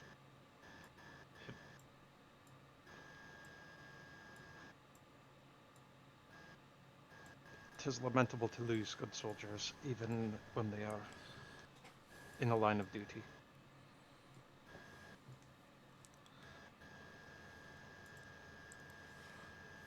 But they were doing their jobs, so it is what it is, I suppose.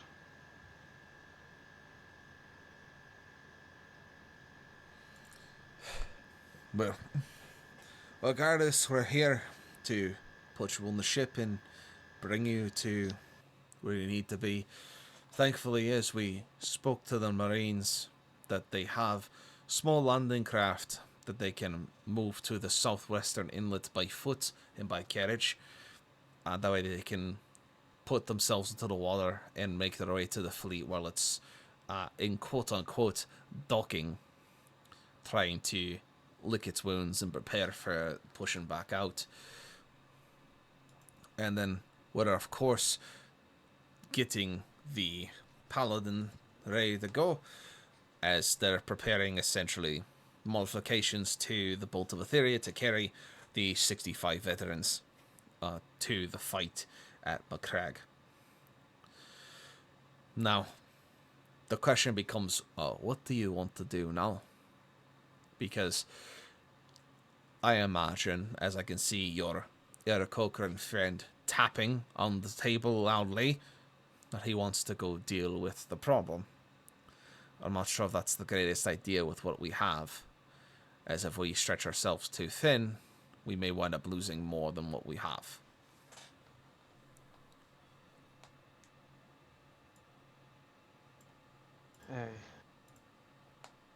It would be good to allow them time to repair and our forces to gather before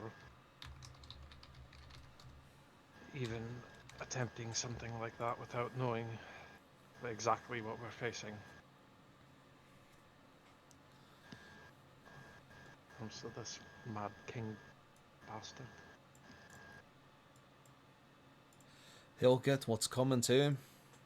We all know that you're going to do what's best for the region and take him out of the picture once and for all. That's what we all want. He should have been taken care of 300 years ago, but here we stand, dealing with the same problem that we had previously. It's unfortunate, but we know now that you're going to take care of it to the best of your ability, and hopefully it gets fixed. But I'm here to bring you where you need to be. Whatever it, pray tell us, whatever you think is best.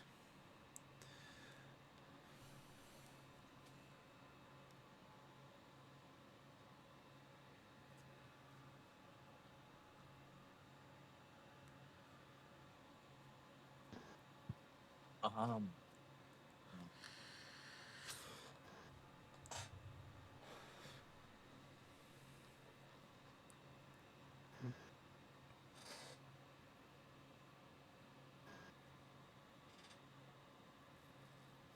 do we want to meet up with the Marines that are meeting over with the fleet? See how they are.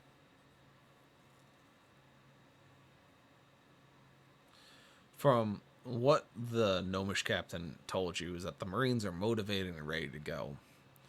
And that they're more than willing to cross a few miles of dry land if it means getting to a point where they can drop their landing crafts in and essentially slowly make their way towards the boats. Because once they're on board, they'll be able to reinforce them as well as try and get them back up in ship shape, as the Marines are also good at doing basic repairs, being naval forces. So you don't really have to worry about them as... Don't worry about them at all. You can worry about the fleet as much or as little as you want. But the Marines are making their way there. They do not require your assistance to make it to the fleet, to be more specific. More of what I was saying is we just go like this, while the Marines go like this. Okay. Yeah, Check yeah. that. Like to clarify how I was talking about it. Like not like us go up to meet the Marines and then go down. Like we just. You basically want to go check on the fleet physically. That's what I was asking if you guys wanted to do, because that was just what popped in my head.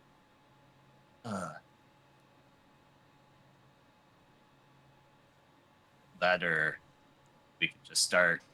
I don't know about doing this up here at all.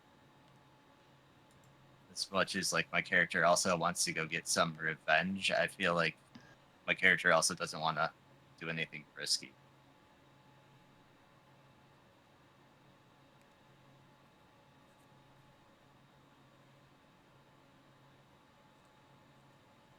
So either like my two ideas are either like maybe check on the fleet or just now get down to where Christian, the Broken Fist are to work either on the siege weapons or maybe we can run up to Jarl's throne.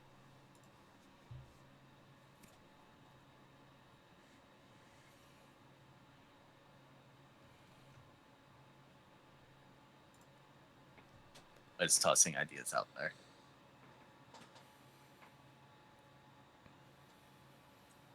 I'm currently venting.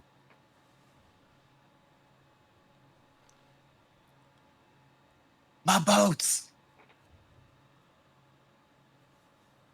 And Do do do do.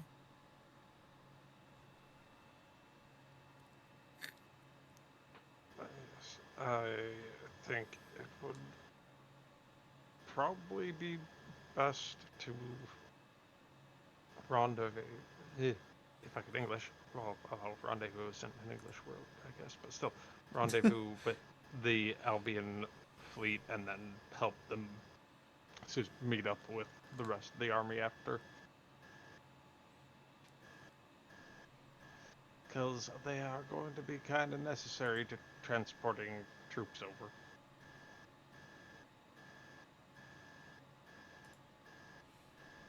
Yeah, Yeah, I'm good with that. Yeah. So you guys basically want to get on the Bolt of Etheria, basically head over to the island west of you, and basically check up with the fleet and the Marines. All right.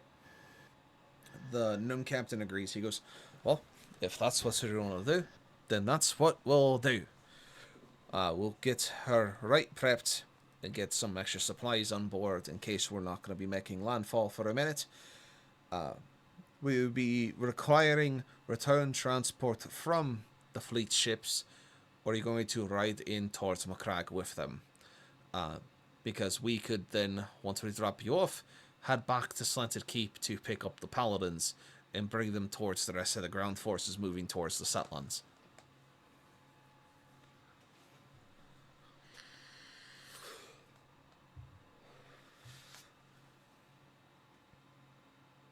All right. I think that sounds like a good idea. Okay. All right. Well, then we'll grab some supplies for the bolt, and then we'll pick you up and get you sent right off. And the gnomes slam back their pints, kind of slide off their stools, and head outside to start speaking with the merchants. As you guys are just kind of hanging out in the tavern until they come get you, or if you're just like walking around doing meandering things. Unless you guys want to go like look for supplies or talk to people about supplies or anything in particular that you want to try and kind of find and or pick up before you take the ship to the fleet.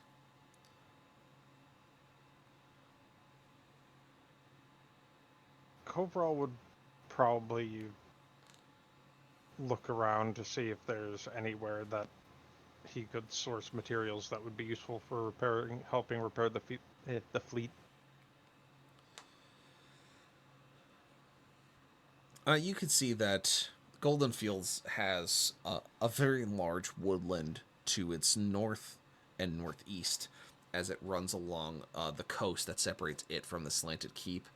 You see that it has some pretty good trees that could be cut to lumber. The issue is that they have not been cut, they have not been milled, and you don't really have a way to get them there. Otherwise, smaller things you can carry in like a regular storage crate are in plethora amounts, such as nails, rope, Like etc. tar, rope. Yeah. Yeah. Things that could I- easily fit on the airship to travel with you. You could probably find in reasonable supply, maybe not the highest grade, as they're using most of the better made things to fix the town. But definitely they'd be able to spare the people that save their skin enough to fix up a few holes here and there. Excellent. Then that is what I will be attempting to gather then. All right. So you wind up getting a small keg of essentially a type of adhesive, a tar. You get a few kilograms of waxing to help seal up the boards. Some spare timber boards and such that they had laying around. Definitely not ship quality, but it's at least spare wood that can be used to at least patch holes. A half dozen hammers, a few hundred nails, some additional bits and pieces of like rope, of plating, of other kind of securing pieces, like smaller pieces of hardened pressure timbers. And then the one thing they do send you with is, of course, a case of fruits and such for the sailors, as well as a few kegs of ale, and then a large few satchels of medical supplies. Nice. Very, very basic herbal pastes and ointments, things that would be definitely helpful in the long term. Definitely not trauma care material, but definitely good for a ship or people who are going to be sick on the ship or wounded for long periods. Yeah. It's not a lot. It's a few pounds of material here and there, but that's about all they can spare to help out the fleet if it means getting themselves out from underneath the constant threat of those monsters that assaulted their town previously.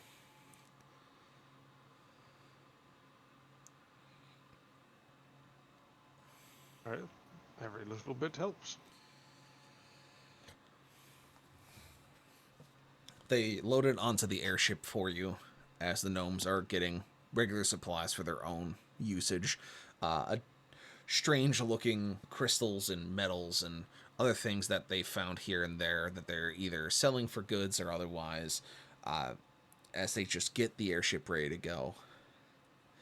And after a couple hours, I would say 3 or 4, the airship is ready to go, and the gnomes kind of motion for you to get on. And as you turn to go to the airship, you hear a faint trill from Raspberry.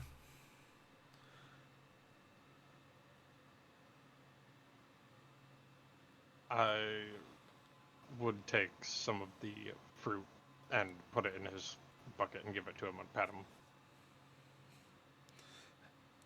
before helping on.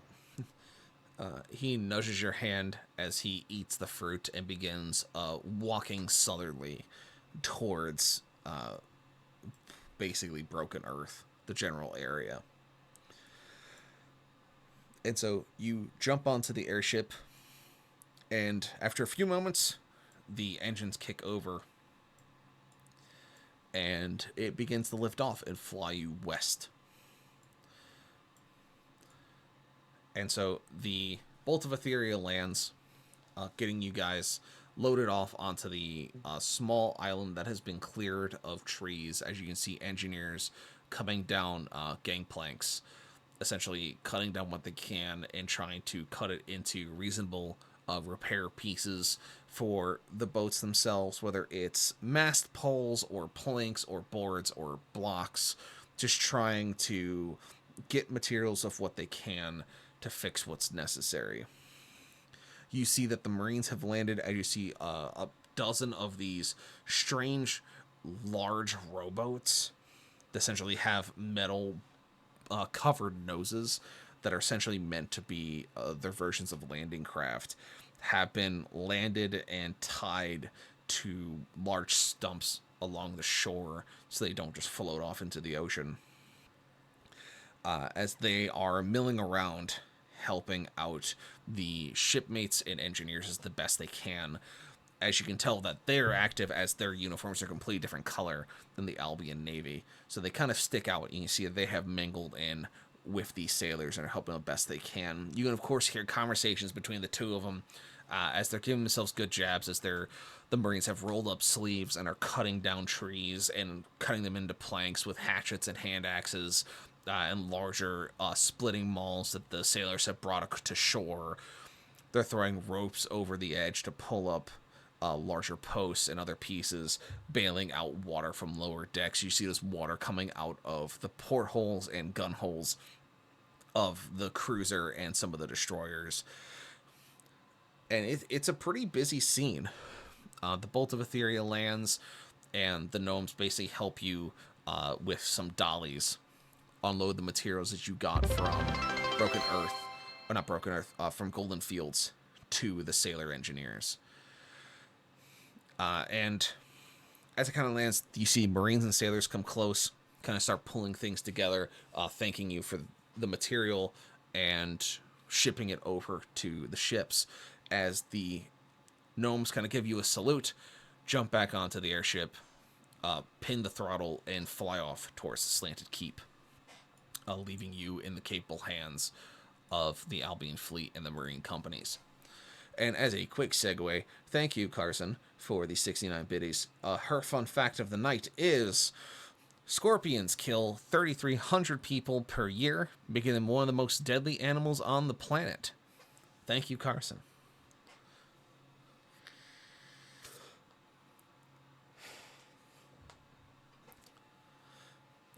All right, so you guys are now with the fleet, and you can see that most of these ships definitely had some serious damage done to them, and they still made it to the shoreline, for better or for worse. So you can only imagine the damage that frigate took that sunk it. And so what do you guys do? You've unloaded supplies. You see everyone kind of working. You see the cruiser is the closest and the largest of the ships, and is docked closer to the shore, as there seems to be more individuals going up multiple gangplanks that are at different levels of its decks, kind of bringing supplies in and out as they continue to work on it.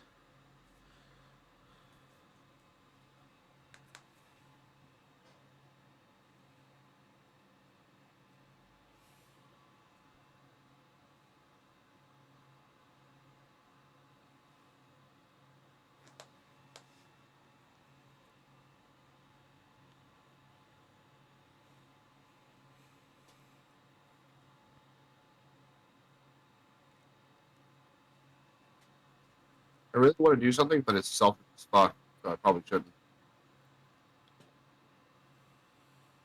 All right. Anything else you guys want to try and look into? You want to go try and find the captain, see what you can do to help fix things. Oh, what was I? I was muted for Yes, that, you wasn't are. I? Whoops. I was saying that as a dwarf, Koval would probably be going in there and trying to, like, help repair stuff as he could. All right. You go in there and you start helping out with stuff. Between your dwarven engineering and your warforged body, you are more than capable of helping out these non-augmented individuals move some of the heavier supplies onto the boat, as well as fixing up some of the larger damages. As you kind of mutter under your breath, the flesh is weak. I was gonna say, I would be using my scythe to help cut trees down. Yes, using this one random tool we got months ago just to cut down trees with like a welding torch. Just thunk, So thunk, as you're, you know what? Give me a dexterity check. See if you can start cutting planks faster too. See if your skill is increased. are you good enough? Are you good enough? Dexterity check. All right. A 16. Yeah. So you are not only just cutting down these massive trees that would take the Marines and sailors a good 30 minutes to an hour just to fall. You are falling it expertly, and then once it's on the ground, you are just dragging the scythe down the body, and you're just splitting it into these almost perfect planks. They may not be perfectly flat or squared, but they are good enough for government work. In this case, repairing the ship that has holes in it. And the rest of these individuals are just looking at you like you're some kind of crazy person, as you are just you're doing this so well. They're looking at you with amazement. One of them goes, "Where'd you get that scythe? That's amazing." Oh, it's just well, we picked up. God, I'm trying to remember. We got it off of like a. We had a couple items to pick, and this is one of the items we picked, wasn't it? Yes. It's been so long since we've gotten the site. That was like what, like episode 6? Something like that, yeah.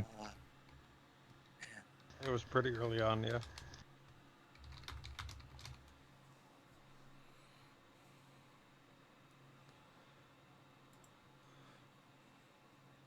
Yeah, it was an item that we got as a reward from a quest that we did for someone.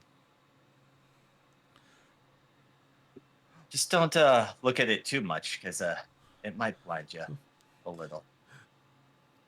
Yeah, that's why we keep telling people to wear that eye pro. Jerry, what are you doing? As you just hear someone in my eyes as someone turns their back. And she's like, ah! There's someone staring at a welding torch. Yeah, basically. Just, I lost the bet! So pretty. I lost the bet! As it's just eyes get burned. Nah.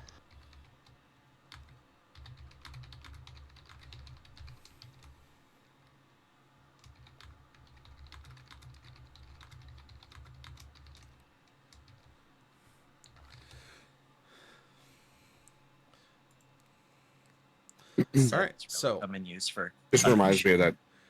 It reminds me of that TikTok. yes. The one that goes, "Come with me, and you'll be in a world of OSHA violations."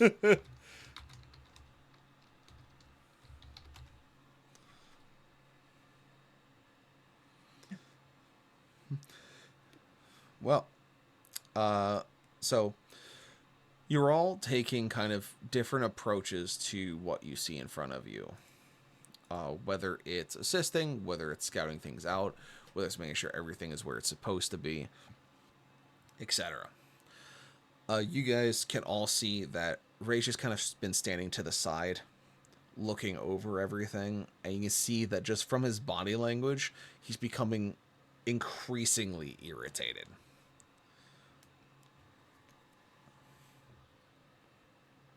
But no one really seems to pay him much mind, as he is like way off the path of workers. You can tell that he is taking his time looking over every broken plank, broken piece of timber, every scratch, just looking over everything with just this almost intense hatred burning behind his eyes.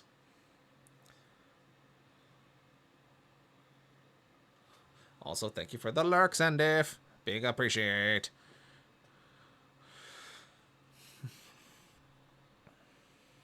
So, you guys continue at this for a few hours. I would say probably something close to 4 or 5. And at this point, a lot of the Marines, a lot of the sailors, including yourselves, decide that it's time to pitch camp and rest, as trying to work yourself through the hours is going to do nothing but possibly get yourself hurt, or just ruin your bodies, so that for the next day it's just going to make it harder for you to continue working.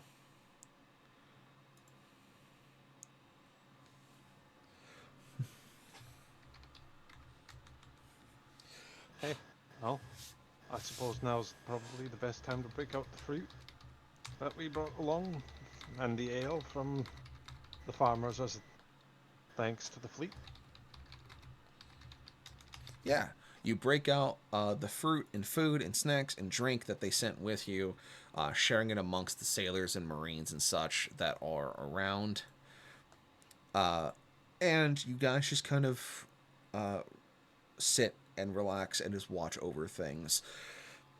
You guys do eventually see a wounded and tired half-orc in captain's apparel come walking down the gangplank, followed by 2 what you would assume to be medics based on the red cross they have on their shoulders, as they kind of gently walk him down towards the campsite and set him down a chair before they return back up to the ship, as he looks at all of you with a defeated look upon his face. Coverall is going to walk up with a mug of ale and a platter of food and hand them to him, and lay his hand on his shoulder and give him 10 points of healing with lay on hands. You do so, and he looks up at you and he goes, I do appreciate the healing. I do appreciate the invigorating that you have brought my crew. It just still seeps heavy into my heart that I have done everything to get to this point, and when finally given the chance to show what we can do after being stuck in port for months, being simply a mantelpiece for corrupt officials, we just look. Just, we're injured, we're tired, we're broken. We lost a crew. How am I supposed to go on with this? How am I supposed to go on feeling like I did everything right, but still lost?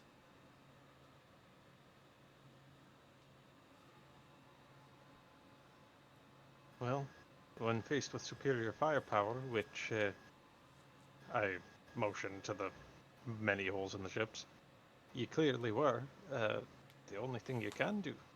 You reevaluate, and you see what you can do to counter it. You're right. You're right. It's that frigate did its job. The last thing I heard from the captain of that ship was that he was going to turn broadside and was going to block the incoming fire from hitting the rest of us. And he did.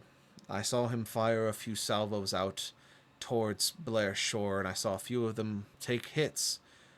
before I finally passed out from, well, my own injuries. As he kind of lifts his arm, you see bandages across his chest, his uniform having a very dark stain along his rib cage. That was the last I saw before it went down fighting, which I imagine is what he would have wanted.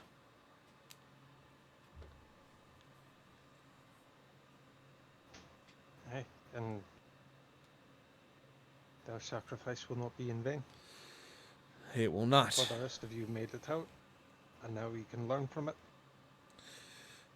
Not only that, but they made a grievous mistake this day.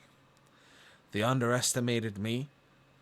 They attacked my crew. They attacked my fleet. They touched my boats. And last, and certainly not least, they insulted us, both sailor and marines, this day. Now I imagine it's time for the Corps to blow up the raggedy-ass fortress. And you just hear resounding "oorah" from all the Marines that are kind of sitting around campfires. Hey, that's more of the spirit. He gives you a wry smile as he looks up at you and goes, being a half-orc of elf and orc descent, you sometimes have to find the humor in dire situations. My mother was a warrior of great blood and strength. My father was a very brave elf. And I live on with that legacy. Both the ferocity of my mother and the cunning of my father. Hopefully I can see it through. Oh. I got a good feeling about you. That means a lot coming from a paladin, especially one of your reputation and stature. Hopefully, after a good night's rest, we'll all be better in the morning, to pull ourselves back together once again, to take to the seas and do what needs to be done. To give him a right good crumpin'! As you hear another resounding "oorah" from the Marines.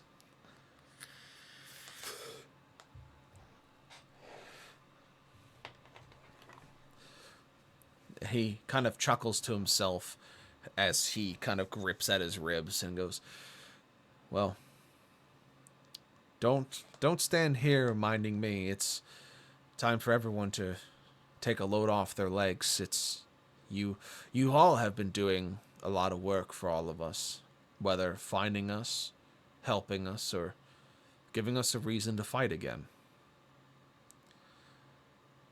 Do you understand the reach you've had? As he motions to all three of you.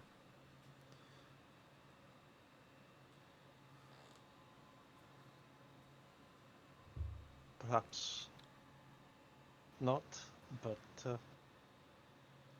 I do what I can.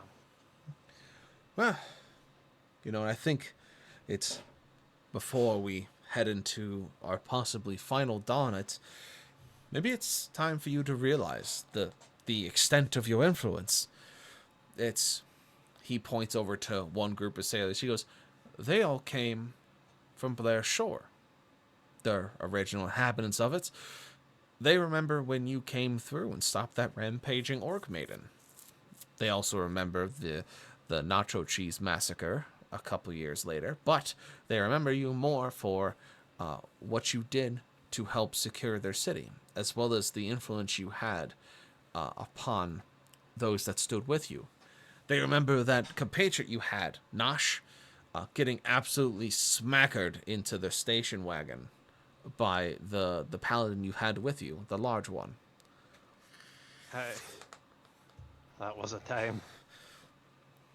He points to lots of money we got off those bets. He goes, a few of them lost money, that's why they joined the Navy. Fair.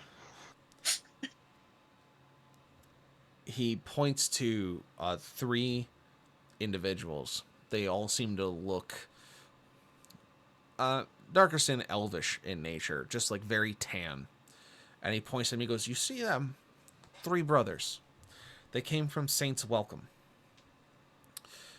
You probably don't remember them as they grew up quite fast, but they remember the 3 of you as you pulled them out of the rubble after their city was attacked. You saved them from dire destruction, and they grew up to return the favor." And he goes through it as he points out these different groups, and everything seems to tie back to something you've done. Whether it's something as small as clearing a haunted house or having a joyful meeting, but one group particularly stands out to you. He goes, "Those 6, those oddballs you see, that all seem to be sitting next to one another. Some of them engineers, some of them marines, some of them sailors. They all enlisted together. They all came from one specific town, apparently under threat of an ass-whooping. They all came from the town of Northam. They apparently had quite the racket going with bridge taxes. I remember these lads. And it seems So do I. that they had it going for quite a bit until they got set straight in their ways by you and a few of your compatriots, giving them a second chance to not get turned into manure for a gator, if I remember correctly." I believe that was what our compatriot used. But they all enlisted the following week to try and help out where they could. Went across the seas and lands to make something good of themselves. And there's plenty of other examples just sitting here, let alone what you'll find on the mainland. Your impact has grown. Not to mention, those of the Marines seem to look up to one of your group specifically. As he points over towards one group of the Marines, it seemed to all have this... It's very strange when you look at it, because it looks very out of place. None of them have feathers, but they all seem to have feathers stitched into the right shoulders of their uniforms. Almost like a miniature plumage. All the feathers are dark black with gray striping. And just, they're massive feathers. They're about 8 inches long each. And he goes, those are Marines that have taken a page out of the book of your own ranger. They seem to see it as a competition. They made their own small unit in their company where there's a delta near the Nold Spire where a very particular albatross tends to lay its nest. Tends to lay it in the deepest part of it. And so it's a challenge. If you can make it out to the nest and steal 6 feathers from the backside of the albatross and return to tell the tale, you can join the ranks. It requires stealth, cunning, the understanding of animals, and of course the constitution to make it to there. Now, mind you, this albatross is the size of a small dragon and tends to eat those that come too close. So doing so is quite an achievement, and they use it as a game, as a recruiting tool. They themselves call themselves disciples of the demon.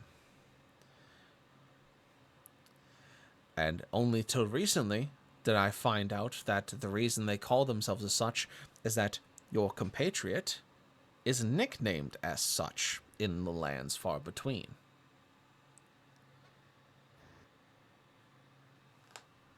Corval just kind of gives Rage a little like elbow jab and just the. I can't. You know what I'm talking about? The Yeah, fucking like yeah, the Jim like- Lee. Yeah. Little booping. If only I could actually do that, that'd be amazing. He's a dwarf, right? Yes, Yes. a warforged dwarf, but a dwarf. Did- So when he does that, does he just like elbow me in the balls at that point? You're- Like, No, it'd you're be sitting like next your to him. thigh, basically, Yeah. or You're Oh, sitting okay. next you're to him, standing so into he's your thigh. he's hitting you in the ribs, giving you a few good rib shots.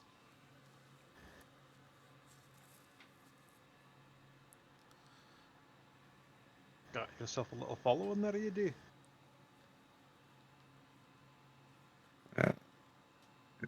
guess so. First I'm ever hearing of it. People usually call me the demon like they do at, or like they did, at Albion.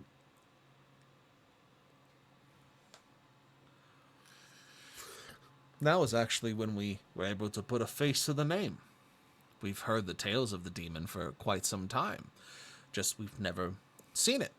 We've heard all manner of tales of your travels. The hammer of justice, the fist of the gods, and the demon. Traveling the wayside, doing good for goodness sake. And coin, of course. Wasn't until we saw the three of you enter Albion did we realize that the tales were not simply legend, but true. And Finrod, was it? Did you Yes. know that you also have a bit of a following, but for different reasons? You have a fan club. There, a group of them were in Albion, actually.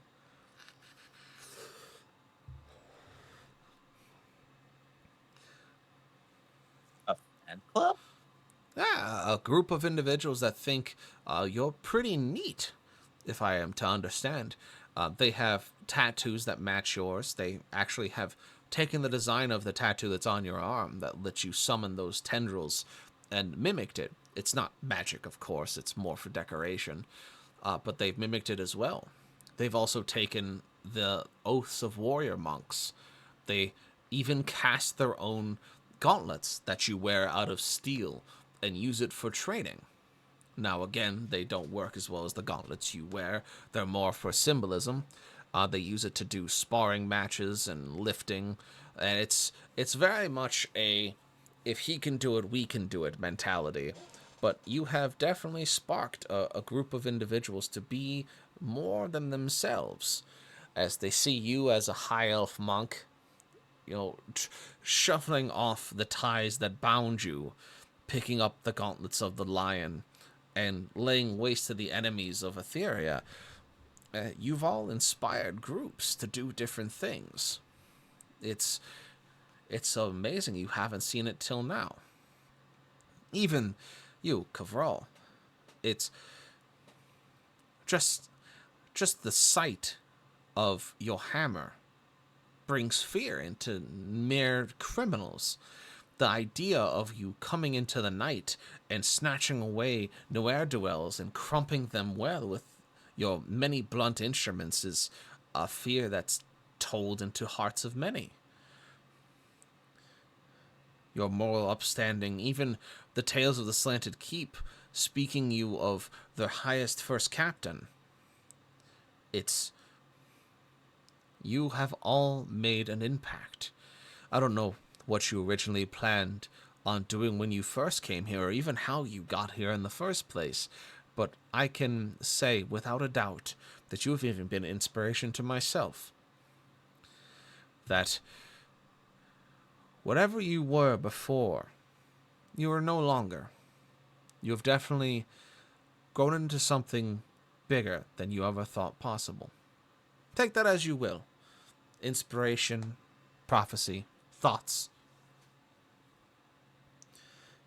I thought it'd be an interesting thing to speak of while we let the bodies wind down and let the minds wander.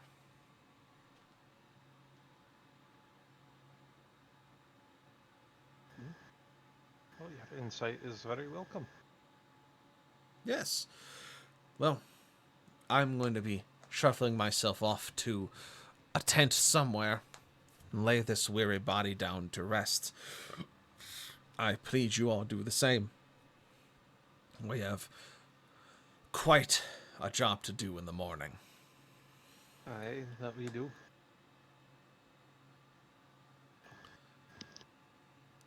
And so you see the Admiral just kind of shuffle himself off towards one of the tents to just kind of lay down and recover his body a little bit more. And you guys hear the bolt of Etheria fly past you in the distance as it's making its way southly towards wherever the Broken First and the road train have gone.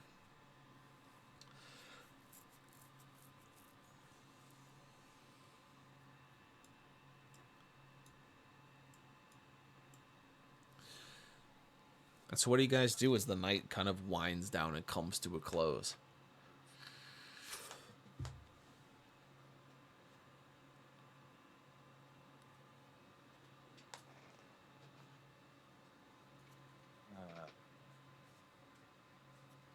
I would say, Finrod goes over to the fan club and hangs out with them, and starts a. All right, guys, let's see who can do more push-ups. So you close out your night finding the people who are part of the fan club here with the Navy and are like, yeah, let's do some calisthenics before bed. Yeah, nah, like try to like raise their mood since they are like fans, like after what they just went through, basically. Yeah, no, I get it. It's Raise the morale. folk hero kind of stuff. Yeah. Oh, Yeah, we're gonna do things like that. What would Yeah, you we're gonna like do to things like Mr. that. Rage? I'm gonna cast Pass Without Trace Uh-huh. on myself. Uh-huh. And then over to the guys that have the feathers tied to them, so on and so forth. Yeah. Whatever the highest ranking one is, I'm just gonna sneak up and just take the feathers, and then kind of look at them while twirling them in my fingers. And like, so what did you guys do to get these? As the leader of that group, that seems to be a grizzled and seasoned Marine, turns and just with a gruff voice going, "Who the fuck is taking my..." Holy shit. As he sees the rest of his group just kind of wide-eyed, just gawking at the mouth as they're looking at you, and he turns and just kind of joins them and goes, "Is that really you, or am I dreaming again?" Oh no, it's me. But I think these feathers are missing a little something. And then I'm going to pluck one of my own feathers out. Curse like a bitch, but whatever. Good, do it anyways. Add it to his band that he has and hand it back to him. My feathers be bigger or smaller than albatross? This albatross is massive, so they'd be a little bit smaller, but they definitely stick out compared to the other colors. They would be like bright white. Yeah, like bright white and brown. You know, just very, very much akin to like a hawk feather versus an albatross feather. Right. Yeah. So then I want to stick it in the front of the, because what is it, 3 albatross feathers or whatever. So this is what I'm thinking. Yeah. So my white one in the front of the middle albatross feather with the other 2 kind of folded off to the side a little bit. Yeah. And hand it back to him. Yeah, and he takes it back with shaking hands, and he goes, "Oh, thank you. That's quite an honor coming from you, especially after everything we've done to try and be just like you, to learn from your teachings and your example." Just remember, do as I say, not as I do. Well, Marines, we figured as much. As you hear a chuckling coming about from the rest of the group. And you can All see right, that, how many more of you fuckers are there? As I start plucking feathers, you see that there's I have a 9 fucking others. bald spot. That there's 10 of them sitting around the fire, and as you're plucking out the feathers and hand one to each of them, they say that they're the ones that volunteered to come with this Marine detachment because they're, as you can imagine, the stealth ops and sharpshooters. A few of them have very heavily modified crossbows. A few of them have a few bows that are also heavily modified with interesting pieces kind of built onto them, like weights that are on the front of it to kind of help balance it. They have these almost batches of fur on the bowstrings to make them quiet. You see that even the arrows they use seem to be very much akin to being used in the dead of night and to be one hit and one kill. Some of the arrowheads they use even seem to expand on impact. Something even you didn't think of when designing your own stuff as you've been using the Terror's Reign, but these are terrifying that as you're looking at it, but in a good way that kind of makes you smile and chuckle.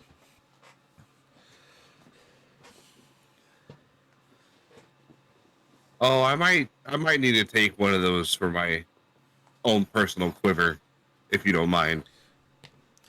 The leader hands you one and goes, "Not at all. They're relatively a bit difficult to make if you don't have the right small tools, but not hard to replicate as long as you can kind of see how it all works. But they are very, very good at doing what they're meant for. You do have to get a little bit closer to use it due to the weight on the front, but it hits like a sack of hammers and cuts like a bag of razor blades."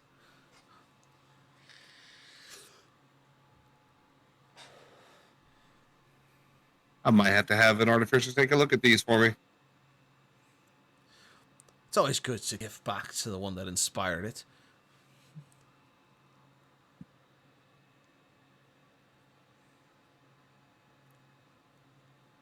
So, sheath it, holster it, whatever the fuck you do with put an it in your arrow. quiver, yeah.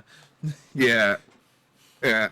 And I mean, I'm guessing they're sitting around like a campfire. Yeah. That they're done. Is it lit yet? Tell me it's not lit yet, because I kind of want to. I mean, it's A cool thing while walking away. They have it not stepped. They have it set up as one of them has like a tinder box that's kind of by his feet as they're just kind of drinking because the sun has now started to finally crest downward and it's reflecting the last light off the body of water. And so no one has really lit their fires quite yet. Okay. Well, as I walk away, I'm gonna pull out the Foxy and just light their fire with an arrow. You're just gonna turn and just like funk one into the center of the fire pit. Yeah, Nice. yeah, and not even watch it erupt. Just keep walking. They all look and go, "Holy shit! How the fuck did he do that?" As they're all like staring at, like, as they're just amazed as you just kind of walk away. Cool guy sunglasses come down on your face, In the background, you just hear, Yeah. There's a yeah. As you're just like walking away, the deal with it. Sunglasses float down from off screen onto your face. It's. But yeah, you all just kind of chill out with different groups and just do what you can with what you got. And when night eventually falls fully and people start either lighting or snuffing out fires and starting to wind down and go to bed, you all find yourselves doing the same as you all take a long and well-deserved rest before the morning light breaks. Now, the following occurs once you wake up. Once you wake up to the sound and smell of breakfast and foods being cooked on flat-top pieces of steel that they have brought down from the ship's galley to essentially cook for the crews that are working. You continue working for a few hours as you guys get a message through your sending stone from the Bolt of Etheria. So, we have to report.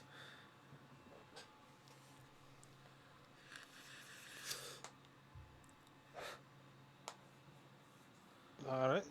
We are listening. What's going on? This is the captain of the Bolt of Etheria. We are here to report that we have successfully dropped off the paladins. We have staged for a long rest to get everyone well acquainted and suited. We are here to say that the Broken First and the road train have made it to southern Setland. Delta's anchor is ship-shape and rebuilding slowly. They had a little bit of a quarrel with some, what I would say, insectoid insurgents that seemed to appear out of the woodline, but did not expect the Broken First and Christian to be their welcoming party. Upon dealing with that, they moved swiftly towards southern Setland, where they have established a temporary forward operating base and have begun upgrading the tools and weaponry and armor of the Broken First. Since the Warforged do not seem to sleep, we were thus given earplugs to ourselves and the rest of the Broken First to sleep through the hammering. Upon speaking with southern Setland, we found that only a few of the siege weapons remained, as some of them were used and were lost during an original attack on southern Setland. From what they can tell and what they can see is that the northern Setland has been hit quite hard and has even been hit with what they're calling a Spear of Ruin, which I imagine you know quite well. It seems that that town is no longer operable at this point, but many were evacuated and are now taking shelter in southern Setland as a truce has been called between the two cities, as well as the governing families. But the Broken First has now gained access to 3 ballistas that are currently being retrofitted by Christian and the railroad train to be slightly more mobile and to make up for the lack of force from the loss of the trebuchets and the catapults.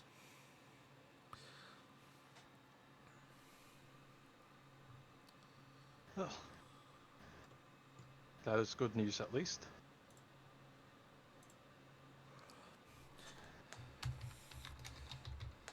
Yes, at this time, they are continuing to move north after a quick set of brekkie and stretches, and of course their morning calisthenics, as is apparently tradition with the command force of the Broken First. We will be on our way back to Golden Fields after dropping off the paladins here for a retrofit and refuel for a combat load, so that we can be ready to assist when at all possible. They have also begun sending scouts forward up the road to check on the towns leading from them to Macragge. They have deemed the second linchpin road that connects to both the northwestern and northern area due east of northern Setland to be their best approachable approach, as from there they'll be able to march directly to the door of Macragge without being seen by any forward scouts of the Mad King's forces. They also seem to deem it worthy, as apparently there was a spider layer there built into the basement of a house that they can easily excavate and turn into a command post for the time being.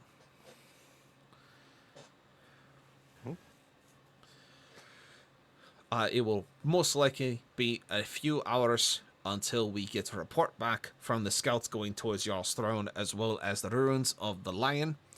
Hopefully it is good news, and they will be staged and ready to go in, they said, about 14 hours.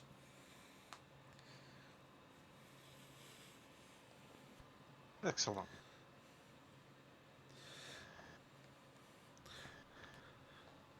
We have also given Colonel Sly Marble a sending stone akin to the ones that we gave you, as well as Admiral Rawtooth, so that he can keep in contact with you and let you know when everything is shipshape. And if he gets information before we do, he can tell you himself. All right, sounds good. Very good. Thank you. We will be on our way outbound in 1 hour, and we will report back to you if anything changes. Thank you much. Click as the stone goes quiet. All right. Well, you heard the man. Shouldn't have to wait too long before they're here.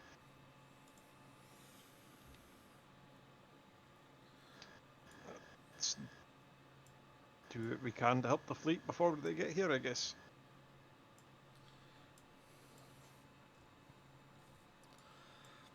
So, you all begin helping the fleet as best you can with whatever is needed.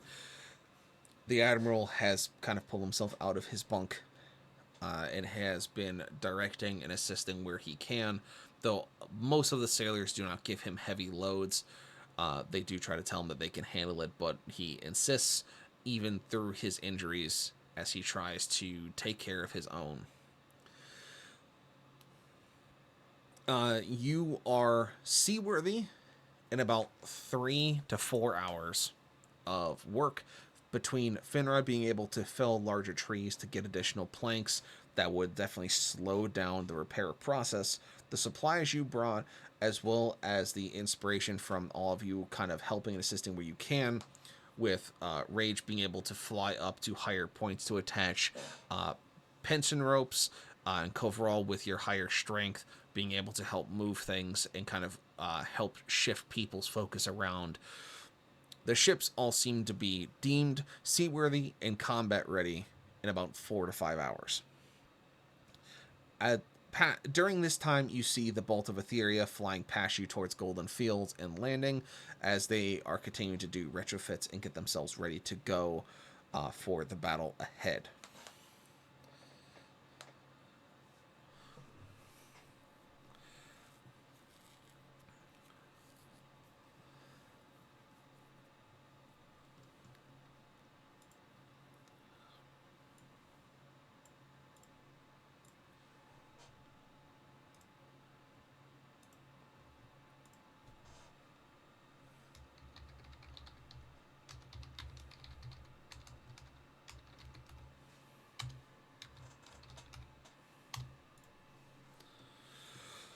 So, at this time, what else would you guys like to do before...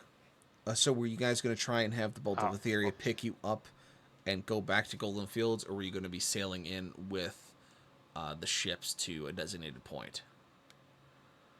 I was muted apparently, but I was going to say that I was thinking we could try to take the fleet down and meet up with, well, like get them along the coast by the road train and go meet up with the road train, see about getting some kind of armor plating potentially made for the fleet to help counter the greatly increased armor piercing capabilities the enemy has now. Yeah, that's something they could probably do, and not going directly into enemy fire would probably be preferable, as they feel like these ships are going to be limping, since they don't know what exactly they're going to be fighting.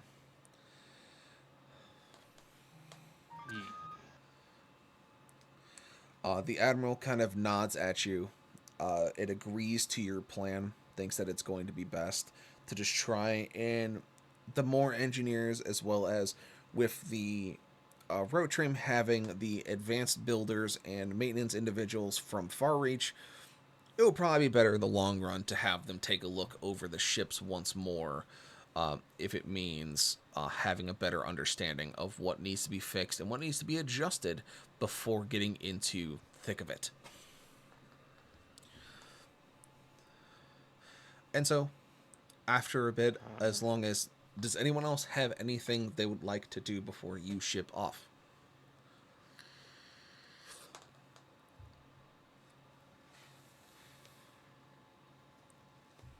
No, I'm good. All right. Any tinkering you want to do with your new arrowhead, Rage? Oh, yeah. Shit, already forgot about that. Yeah, is there an artificer anywhere? Nothing of advance that you'd be able to utilize here, but definitely Christian's group would be able to take a look at it. Okay. Most of the artificers here are more of just essentially regular engineers for the ship, so they know, boilers and sails and ship stuff. Not recreating like very, especially small, like very machined parts is not their forte.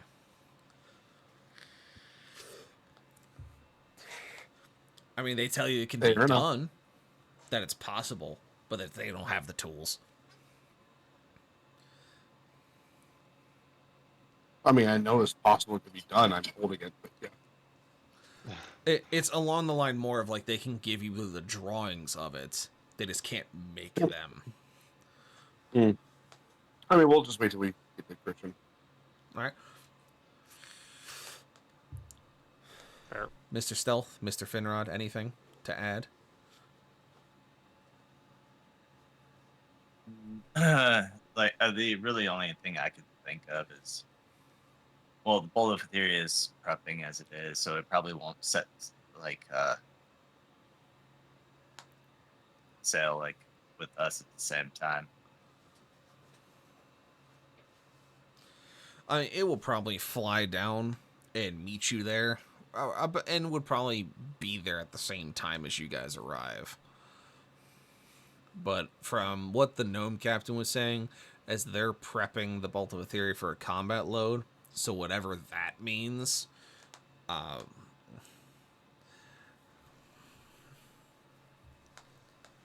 rather them prep, but at the same time, if they finish prepping and they see us staying as like a airborne escort yeah, on top of us, is kind of like what I'm thinking. At Yeah. least. That sounds like a solid plan. And so, with that, you all board the cruiser, the Delta Seeker, and the fleet takes off and begins sailing with you and the Marine Company on board towards the coastline of northern Setland to meet up with the road train, the Broken First, and the Purgators First Company as you guys begin preparations, repairs, and otherwise in the time before you take on Macragge, and then from there, the Necropolis. So it's going to take about 4 to 5 hours, probably I would say a good 6 to get there, as the ships are fast, but they're trying not to push them very hard. So by the time you actually get down there with the fleet and the Marines in tow, you see that the town that the Broken First and the road train have set up in has been renovated into a very efficient and fortified forward operating base. It seems that most of the civilians in this town have been pushed out. The town that you guys originally were in, that had the who's-it-ma-call-it, the spider house, if you The remember spider that lair, one. the haunted house. Yeah. That's what I Our thought it first was, haunted yeah. house. Yeah. Yeah, so that place, you can see that the house that had the spooter in it has been retrofitted into a very nice looking command post. A number of updates have been done to it. Fortification on the walls. They've been rebuilding some of the buildings. You can see a number of the Broken First are out on patrol. You can see that the Purgators First Company is currently assisting in doing the patrols and is also setting up fortifications and preparations to push outward as they have deemed themselves the first in. And you can, of course, see Christian has begun digging trenches and otherwise in case that you get attacked. His mass and his strength being able to really move the earth as necessary. And as he sees you guys land and approach, you can just hear him from in the distance, "Don't skip arm day," as you see him continuing to dig out trenches.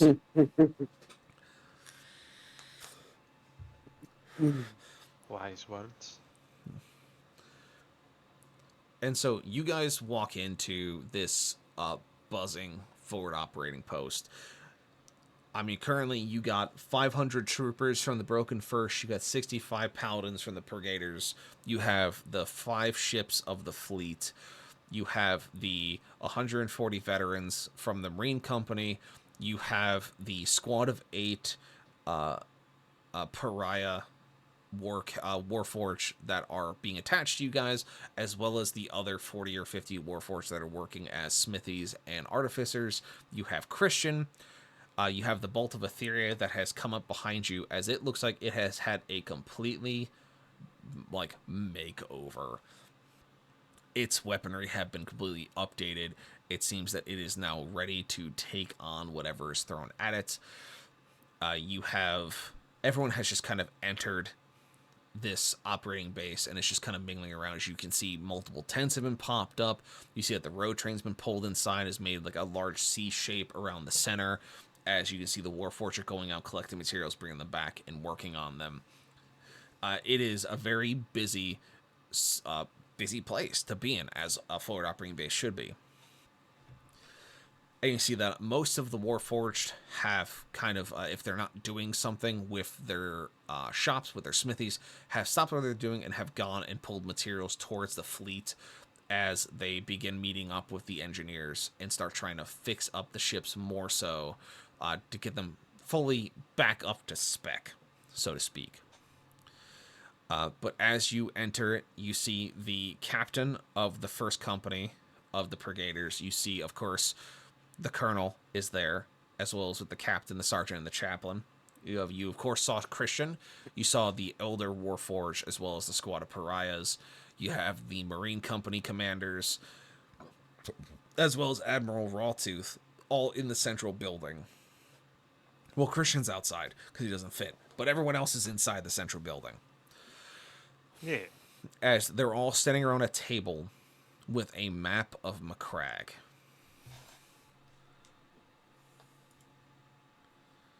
And let's see if it did a good thing and saved it. It did. Hell yeah. Haha. Woo! Alright. Let's go. Let's go! It saved the map. Hell yeah. Alright, so. You have this very basic map in front of you of the layout of the city. Yes, the good old historical district.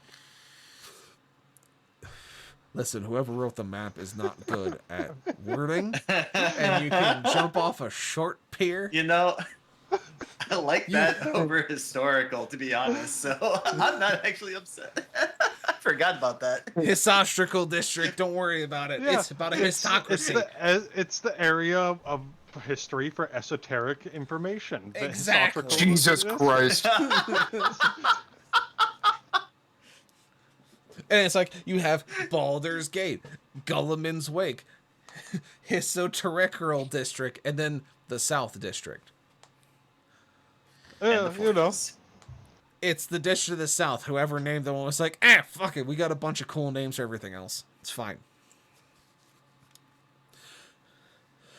So they pull out this map and they are kind of looking at it with you.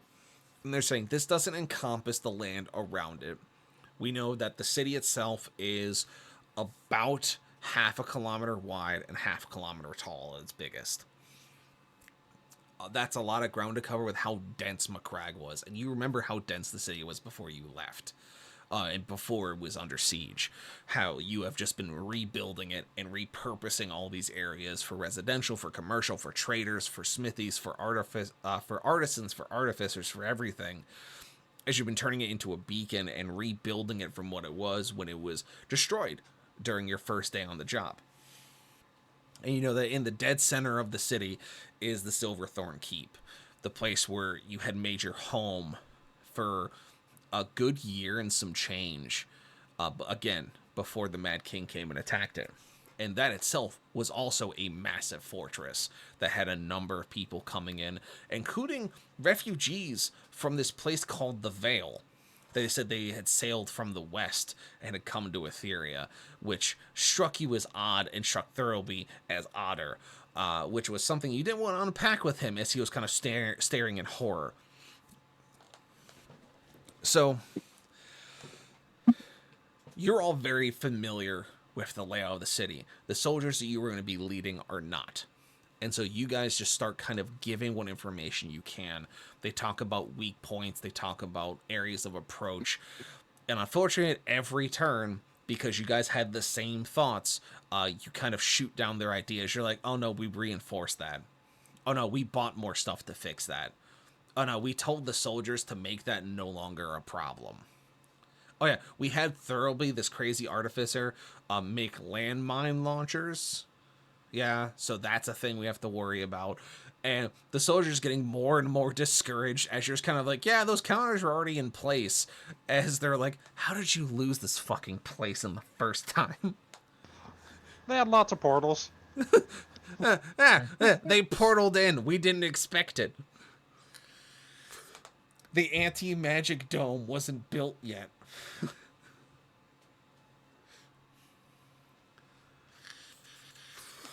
But yeah, so it's they're just looking at like how are we gonna crack the walls on this? And as you're all kind of standing around the map, bouncing ideas back and forth, they eventually decide that the best two ways they're gonna try and break into it is to break through the gates at Gulliman's Wake and the Forges. Try to get two entrances in and push up to the Silverthorn Keep, because from what you've been saying, that is where the people who are loyal to your force, all of your veterans, that's where they were. All the guns, the ammunition, the equipment, the war machines, all the shit Thurlby was making is all in the keep. So if it's still standing, that's where you want to control it, because you can work from the inside out.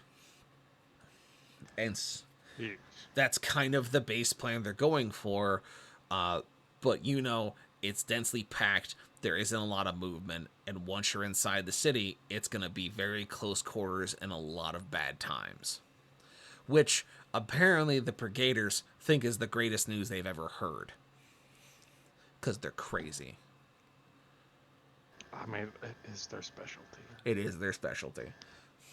Yeah. Out of like one idea I can throw out is the ballistas can take one gate and I could take the other. They kind of look at you Just like... Just because of the gauntlets. Yeah, As they I'm look at you cracking like... my knuckles. They look at you like, what are you talking about, as you pull up your giant metal hands? And they're like, ah, yes, of course. I'm calling it now. He's gonna fucking take out the Mad King at the end, and his freaking lot just puny god.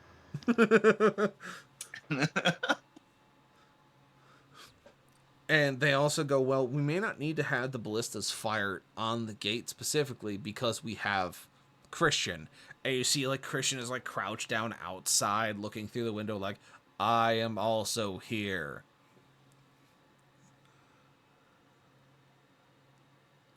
Yeah, I was gonna say, do we have like a big magnifying glass set up above the table so that he can look at the map as well, or something? He's just peering in with his robo eyes. He's I was just looking gonna at... say he's just like enhancing from his eyes. He's like, the elder will tell me later.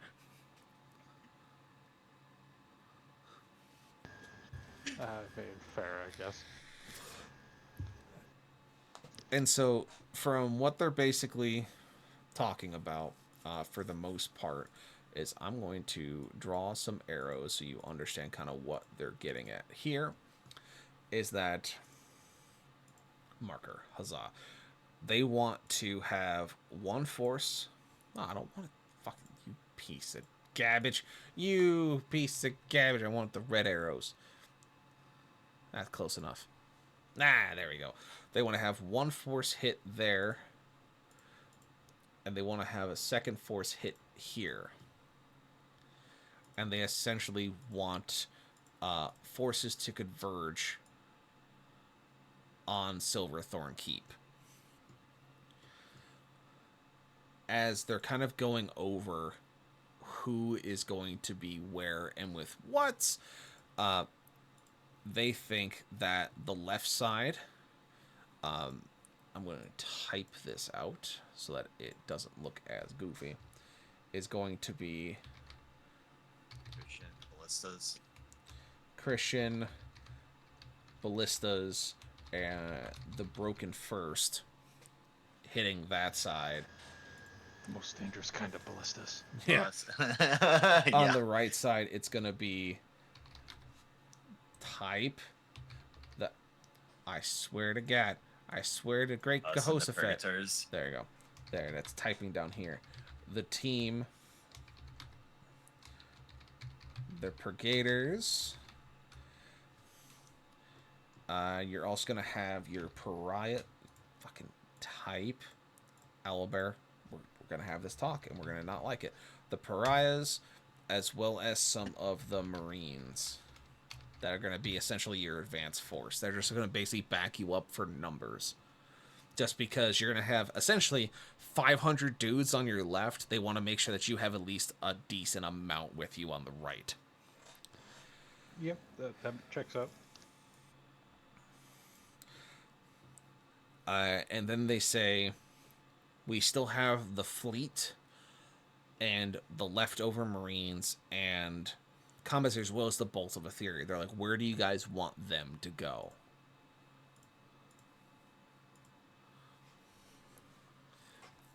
Because you still have the northern gate doesn't have anything approaching on it.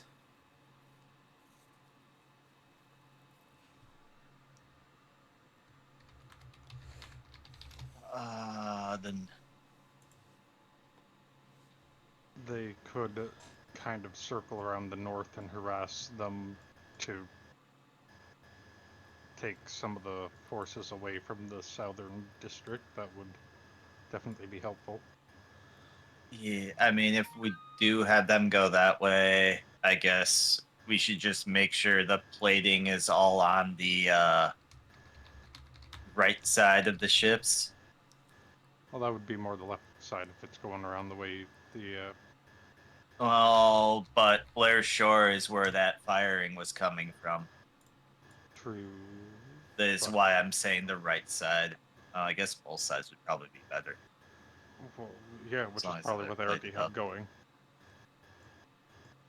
I would. Is hope this- at least.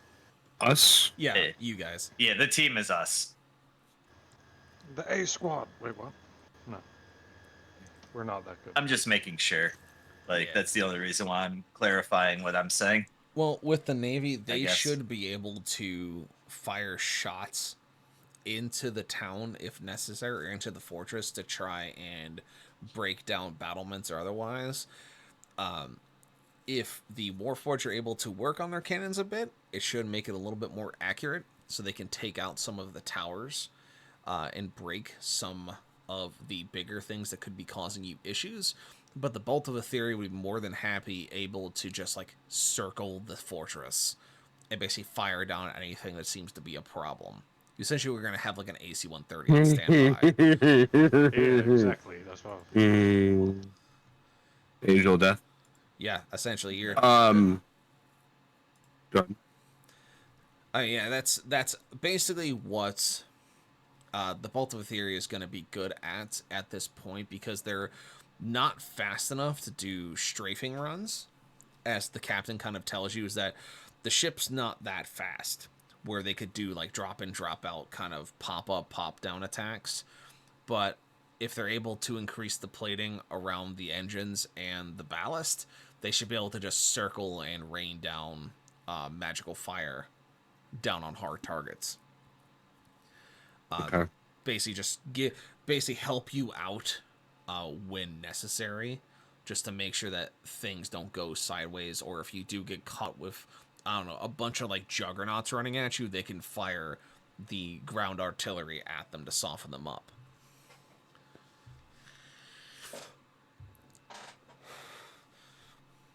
So I had a little bit of a different idea that I want to throw out there for us. Yeah. To cover all and Finrod here. So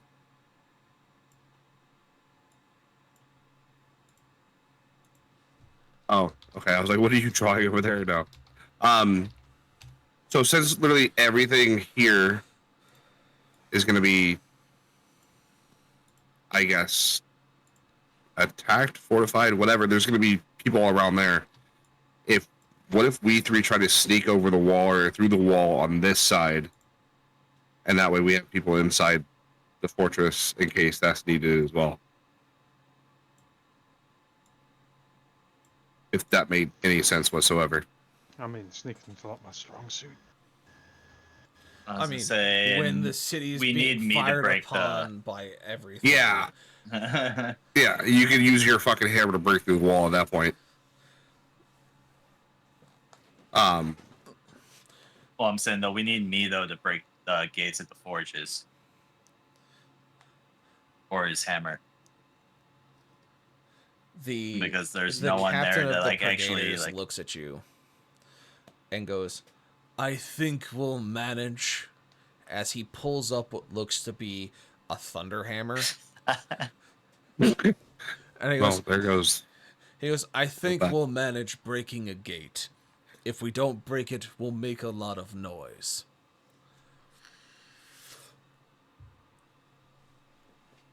Aye, fair. So here's my thought about that, and then I mean we can continue talking about this. So if we're on the inside, right? I'm not saying, hey, let's go after main dude number one right from the get go, but I'm saying like if the Purgators or Christian and their team or whatever team that's trying to storm the gates gets held up or is getting pushed back, if we then come and flank from the rear, then they're fighting a battle on two fronts, and that'll give that team the advantage back. That was my thought about it until we can get as many people inside as possible to then go after main guy number one.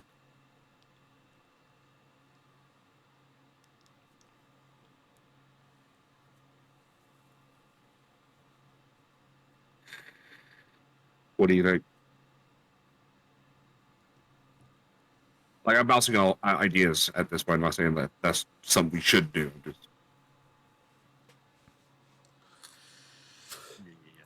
Let me put it this way: Oh, out of character between Kavral, the Blackthorn hammer he has, and the gauntlets, you guys would be able to punch a person-sized hole in the wall on the eastern side under the cover fire of the ships to basically get yourself in while everyone else is trying to break through.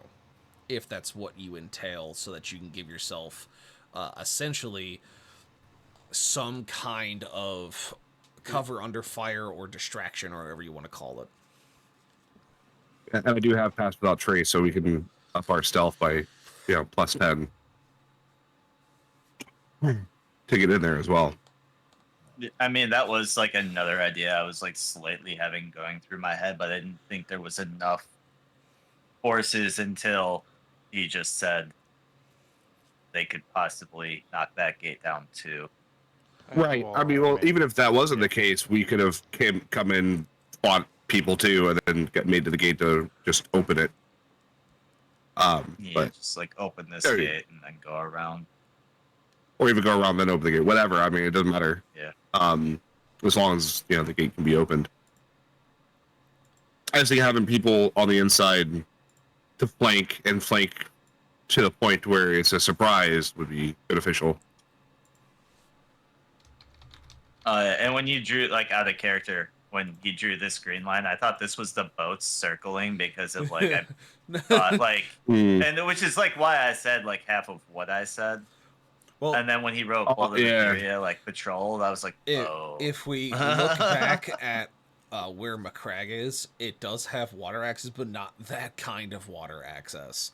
The boats will be essentially able to set up and have a firing cone of the orange lines, basically be able to hit from this upper wall all the way down to the lower gate, and just kind of inward from there, as long as they can kind of see it, or if someone can fire like a flare or put something up where they can coordinate aiming the guns in that direction. The Marines do kind of, or the Sly Marbo gives a kind of couple of grunts and shoves one of his large fingers into the Baldur's Gate on the north side. And the captain kind of translates and goes, "Well, if the Broken First are going to be taking the western gate, most of the Marines will be taking the southern gate with the Brigaders and the Pariahs, I assume that our combat forces should be more than well equipped to deal with what's there. As the colonel has pointed out, who should be watching the northern gate? And that's when the Marine captain steps up, one of the company commanders goes, "We've already had a unit volunteer for that exact mission. The Devils have essentially volunteered to watch the northern gate. Make sure no one gets in or out."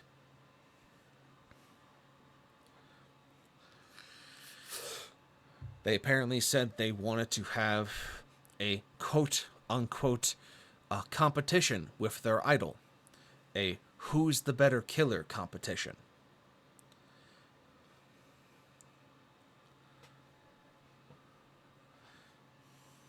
Well, there we have it.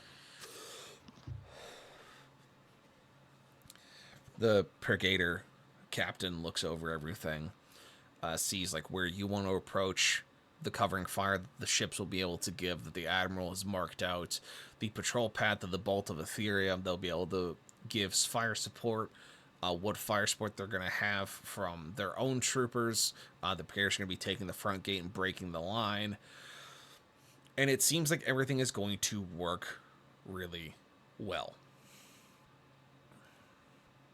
And so, with that plan in place, the night begins to creep forward as the calm before the battle settles across the base.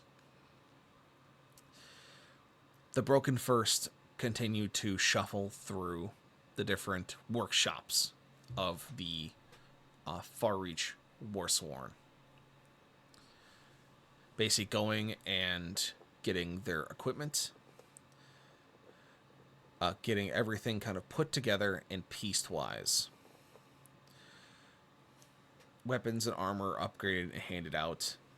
The Brigaders have their armors checked, their weapons made sure that everything is working. The Pariahs sharpen their blades and stage their weapons in accordance. Christian himself does his nightly squat routine and then settles himself down for a patrol of the forward base before going into dormancy for the night. Everything seems to be calm and understanding. You unfortunately got word back from the scouts who went towards the northern part, towards the town of Jarl's Throne. The place where you had found the gauntlets, the tomb of Lionel Johnson, seems to be under a massive excavation site. What they're looking for is unknown. They could be looking for the gauntlets, they could be looking for something else. But if that site has been turned into a massive dig site infested by these insectoid creatures, it can only be assumed that Jarl's Throne has either fallen under occupation or has been pushed back to the point where they can no longer push outward. And so their help is not likely. The scouts report that the roads leading up to Macragge are clear, and that even though that anyone with a spyglass from the top of Silverthorn Keep or even from any of the battlements of Macragge would be easily able to see your base and everything that is working, along with the ships, the airship, the large warforged, all of the smithies going with their pillars of smoke rising to the air. There has been no movement near the gates, no movement inside the town. The scouts have reported nothing as they've cycled through their staging points at the other towns. No forces have been diverted. Nothing seems to be moving towards you. And that's what scares most of the commanders more, is that nothing seems to be reacting. Then the dawn comes. The soldiers prepare. The road train is set. The ships go under final check as their hulls have been reinforced with what materials had left, pressure-treated wood plates, and otherwise being staged to take care of what is needed.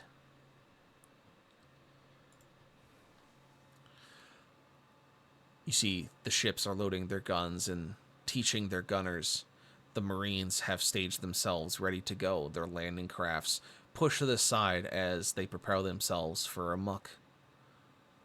The Brigaders stand to the front, their armors shine, their hammers held high, their large shields on their left arms ready to go into the fray. Everyone seems to be ready.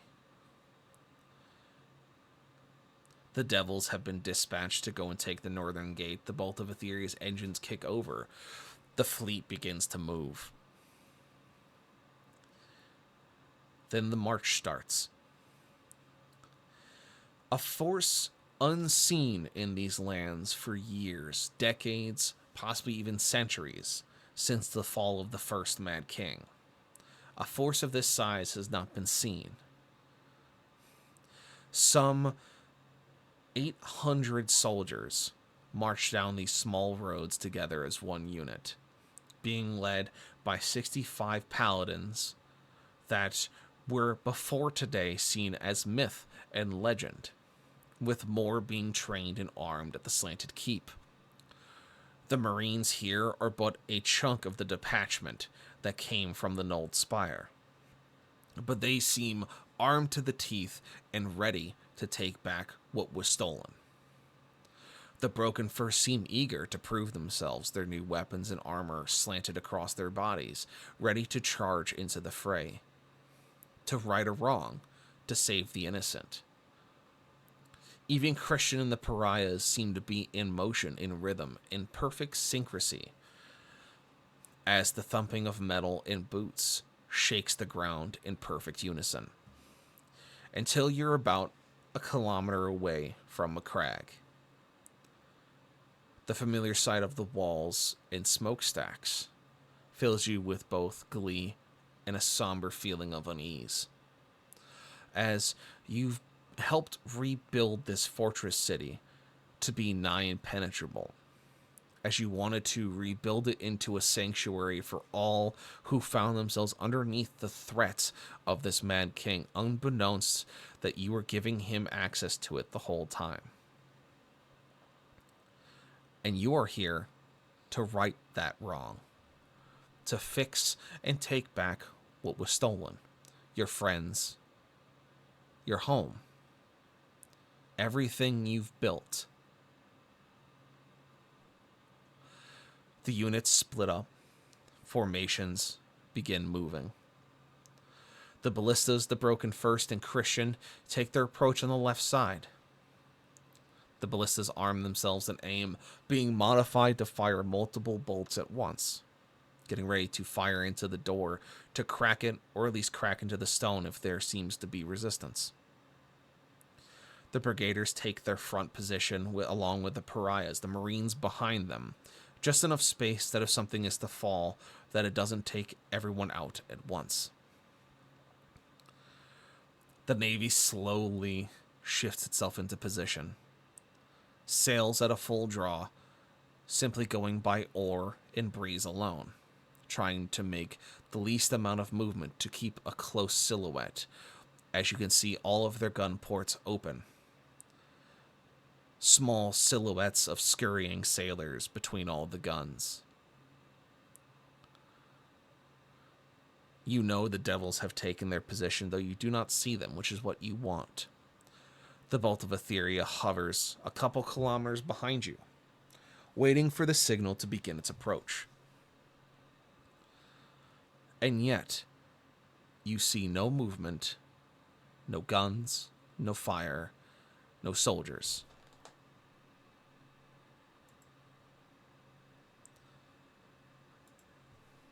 And then the whistle blows. You take off to the east as the Brigaders, pariahs, and Marines charge the southern gate. Christian, taking long, thumping, striding steps, charges the western. The ballistas firing into the wall and the door, their rounds making contact and piercing the stone and wood, weakening it, as the Broken First moves up in squads, in platoons, in companies, moving as one, though separated. You make your way to the wall on the eastern side. The Navy has set itself up. The Bolt of Etheria has begun its approach. And then you hear the start. As you hear the creaking of metal, as you hear the crunching of steel and breaking of wood, as you can hear Christian, a loud war horn blaring, breaks through the western gate. The brigaders run up to the southern gate, along with the pariahs. As the pariahs cover them, checking over the battlements, their bows and crossbows drawn, their arm blades and scythes tucked in nicely between their plating.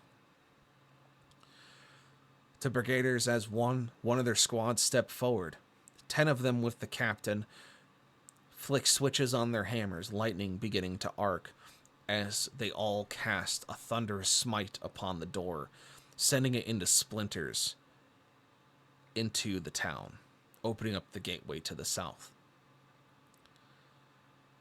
The noise covers your approach, and it covers your ability to punch a hole through the stone that steps you. Finrod and Coverall, you two step back and swing in unison, the gauntlet and the blackthorn hammer breaking through the stone easily, punching a man-sized hole that the three of you can step through rather quickly and quietly.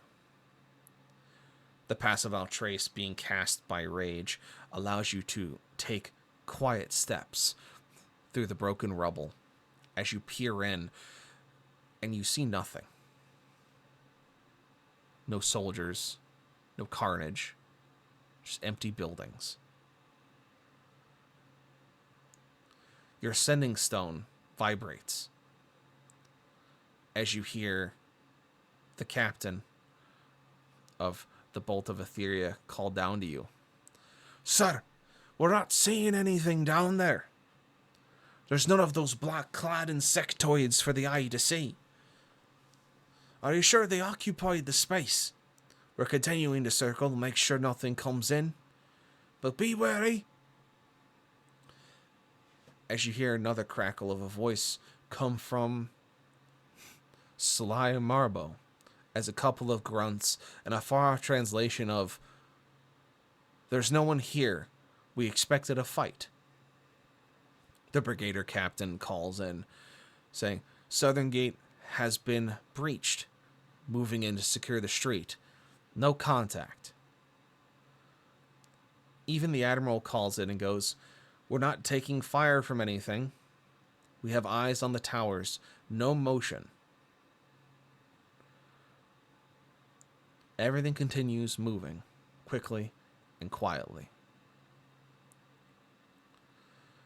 As all of your forces move into the city of Macragge, Bolt of Etheria still patrolling around the outskirts, the Navy stand by. You've broken your way through.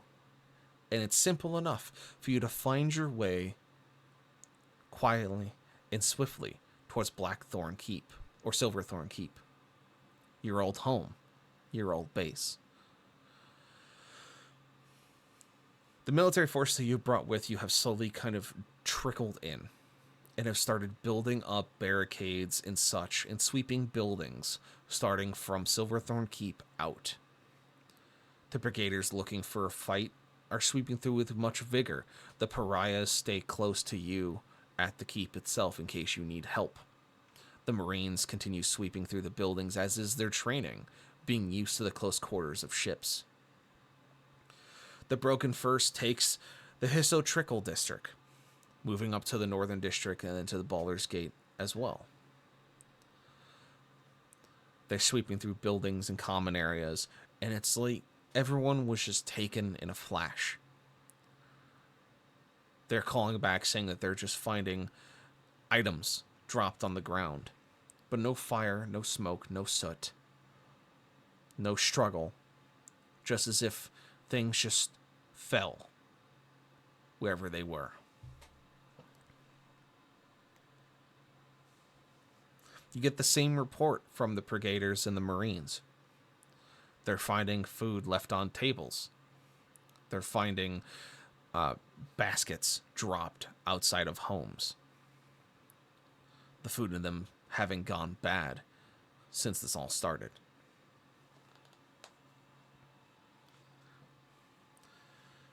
And you find yourselves at the doors of Silverthorn Keep. What do you do? First of all, I feel fucking twilighted. They done been took to make bug people.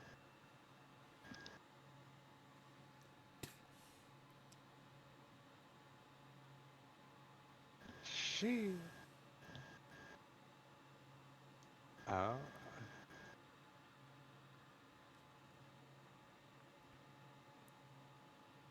I guess we open the gate.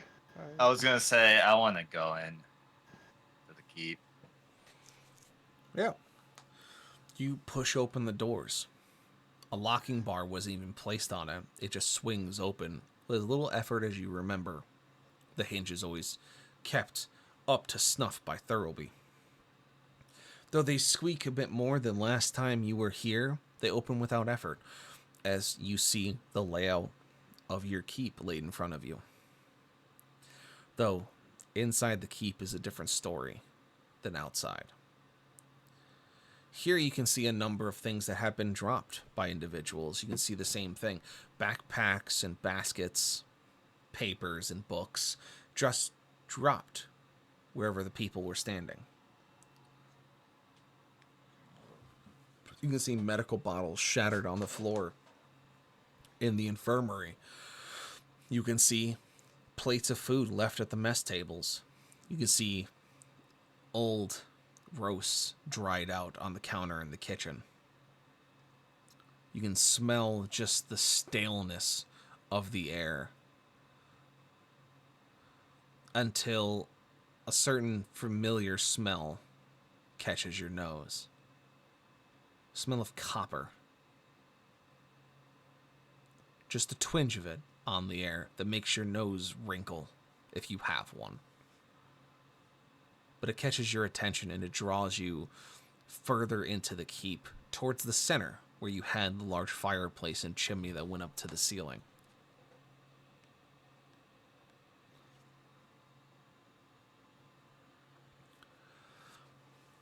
As you step closer, you fear for what you will find. As everything has been calm up to this point, why should it change?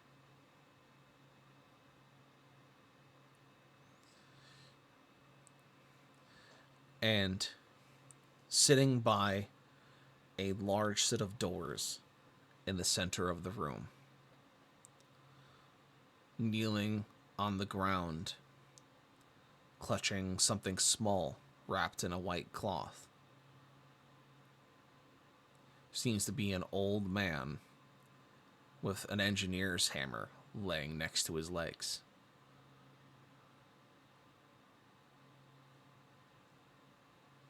And he looks up at you and goes, "He knew it. He did it.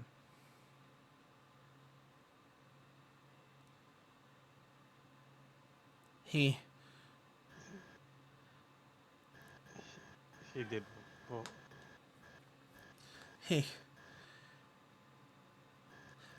you see him shaking his head as you realize it's Thurlby. As he holds the small body wrapped in white cloth closer to his body. As you see a small arm fall out of it, 3-fingered and scaly.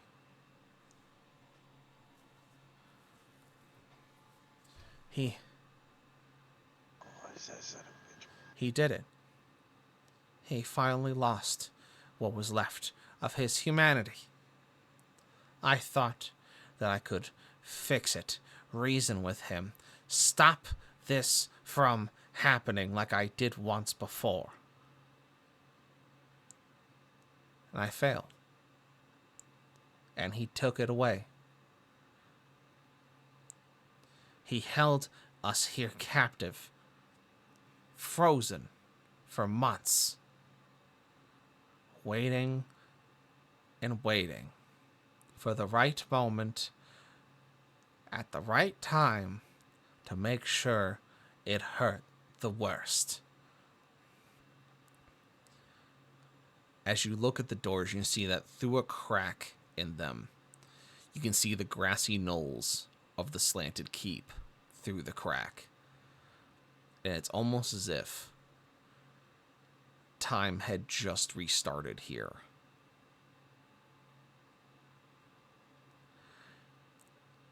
He left us here, frozen, the entire city, just to drive the final nail into the coffin. Just to finally prove a point that he can push anyone over the edge.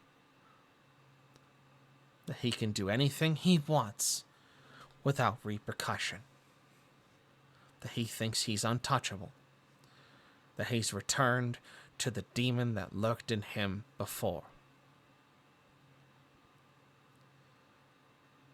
And he did it.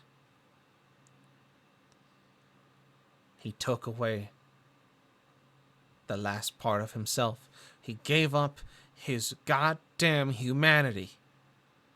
The last shred that I thought was there. That I separated from that throne. And he threw it down on my feet. And he took everything else away. 80 years I've spent keeping him in that goddamn cycle. Hoping that somebody at some point would be able to break him before I had to. Before he did anything else that could put him back to where he was, the monster we knew him as. I thought maybe someone would show him humanity. Maybe if he just never went back there. But he was always so goddamn curious. And now everything's gone. We're all going to die here. It seems fitting that the last guardian of that place would die in a home that he helped build.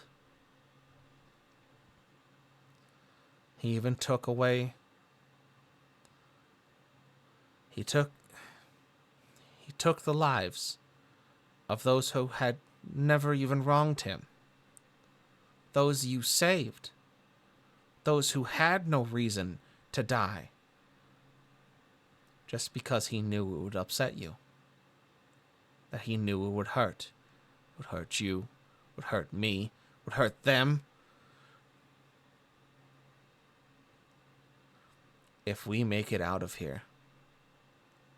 If we make it back to that room where that monster sits, I want you to kill him.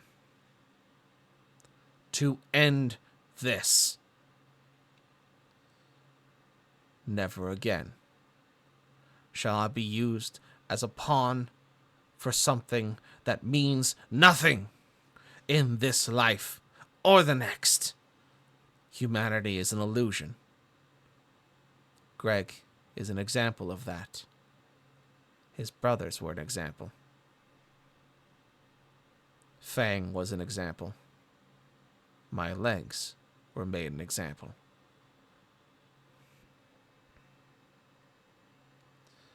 I would tell your forces to turn their weapons to the outside. As I believe you can imagine that all the bodies that were here did not simply get up and walk away.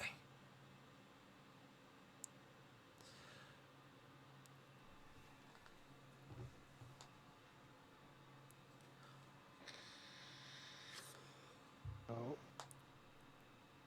Coverall's gonna send the message to the sending stone to man the defenses and get ready just in case.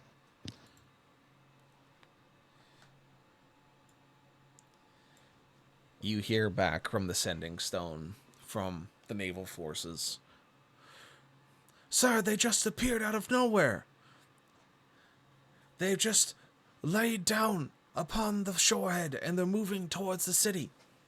We've begun firing in the best we can, but they have things that dwarf Christian.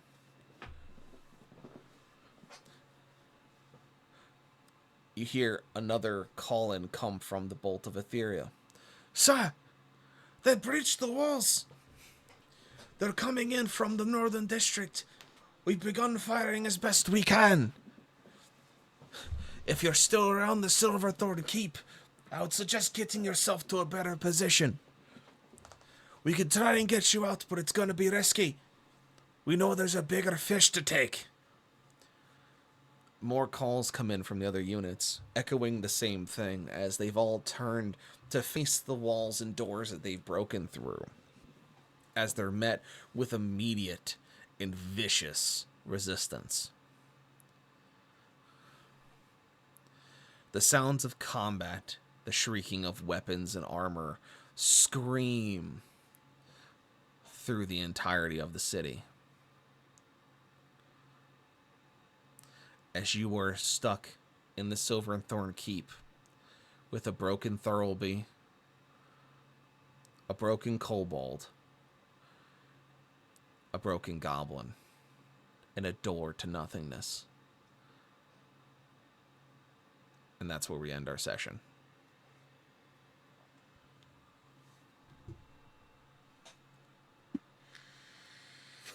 Dun, dun, dun.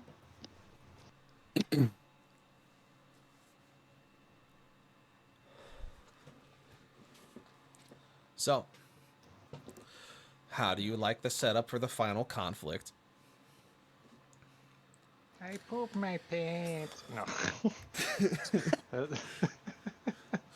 I pooped a little.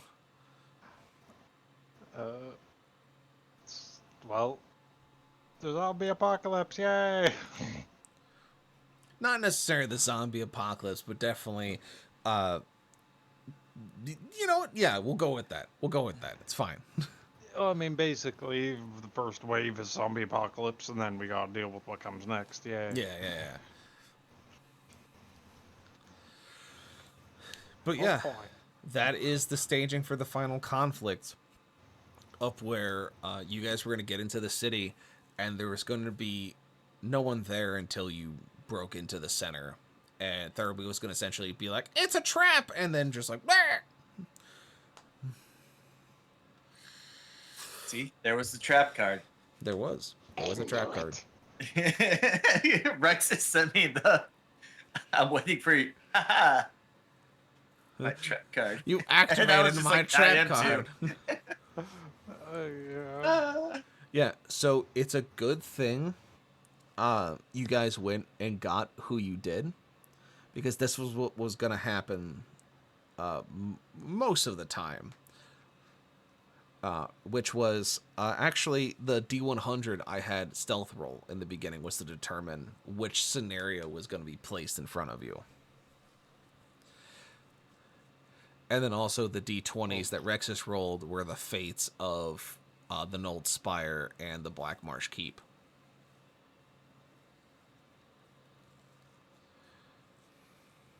I kind of felt like that.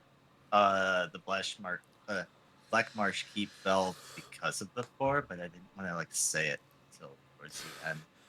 Yeah, that's essentially what happened. It was the forces that were there were starting to encroach outward, as they knew that you guys had been rekindling a resistance on the eastern side, and so they wanted to push forward. It's just, thankfully, you sent the Navy instead of the airship, because you would have lost the airship. Yeah, that would have sucked. Yeah, it wouldn't have been great. If you had scoured it before, you would have seen that the city was being fired upon by something, and you would see the rounds were coming from another place. You'd be like, all right, let's not send people here, it's whatever, It would have been a different scenario, but because you're just kind of yeah, we're just gonna do this, move people around, try to get things going, that's what happened. But yeah, so let's talk breakdown real quick. So good, the bad, and the anticipation. Starting with Mr. Rage. The good is we now have coverall with kill. There. The bad, they touched my fucking boats. They did. They did touch your boats. And yeah, Stealth deserves to be a hero for that one. Because I had this whole thing typed out to you, ready to go. And there it is. Oh, God. And he told me not to. Well,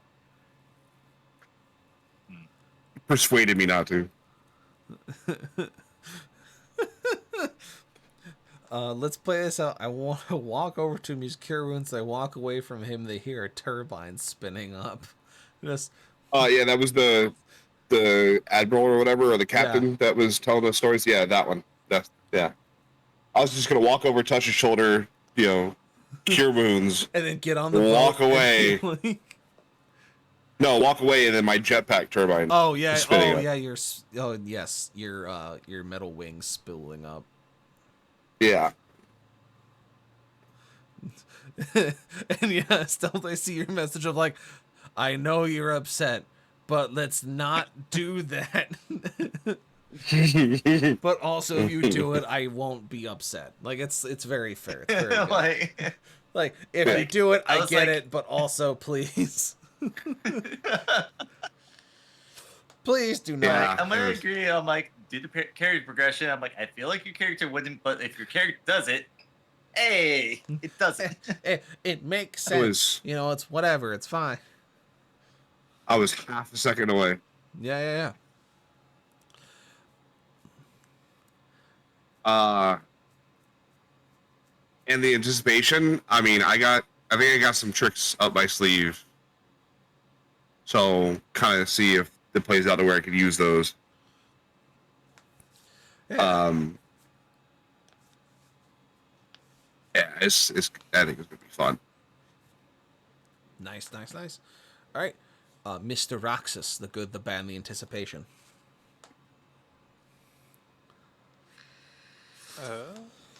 I mean,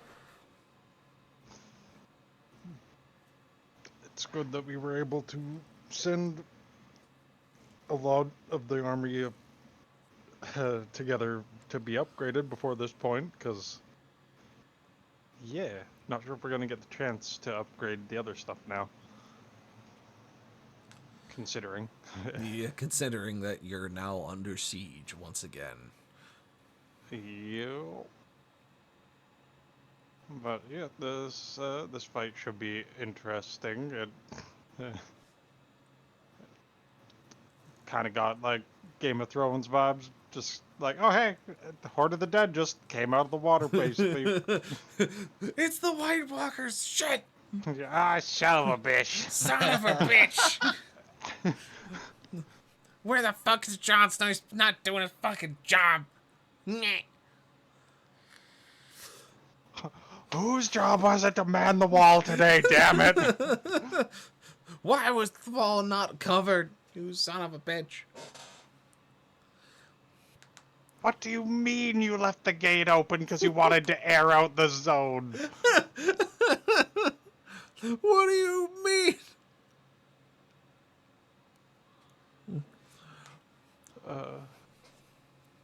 Yeah. And yeah, I liked seeing the gif you posted of the Darth Vader meme when you saw that Greg had been the unalived by the Mad King. Yeah. Yeah. That was, yeah. And then Thurlby basically breaking his own character and being like, when you find him, kill him. You gotta be honest, if Thurlby didn't say that, I was probably gonna shoot Thurlby because I figured he was behind like everything. And then he said, you made him say that. I'm like, oh, okay, maybe I won't. Well, it's like Thurlby kind of exposed. Well, we'll go into that for my breakdown after Stealth. So, Mr. Stealth, Good, bad, and the anticipation. Good. The fleet didn't fully break apart. I was worried. I'm happy it was the fleet that we sent there because we at least, even though we didn't like scout it, we at least logically went fleet to Black Marsh where the fleet could get to it, and then the bolt going to get the Marines, the Nold Spire, Mm. just because of like where it's at for quick responses. The bad, seeing thoroughly broken. Yeah. They got Yeah. Greg. They did, And yeah, Greg was a good guy. But like the anticipation, even if he didn't say that, pretty sure my character was ready to end Manx. Oh yeah. I'm pretty sure all of you have your own bone to pick with Manx at this point. But like this just solidified it of because the original idea was that Thoroughly was going to be like, use this, try to separate him, maybe we can just cast out the demon. And he's like, no, he's thrown away his humanity. He's done away with what was left of him. You need to remove him from the board. And I'm so ready to, if the throne is back, guess what's getting broken again? Guess what's getting shattered into a million pieces with my hands? Because, motherfucker, I remember how much it upset you, and it's about to happen again. Yes. Let me sit on it first. No. Stop it. We're not Why? repeating. Stop it.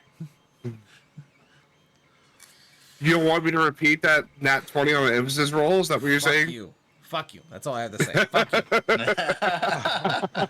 you. Yeah, so for my breakdown, the good was y'all like planning out.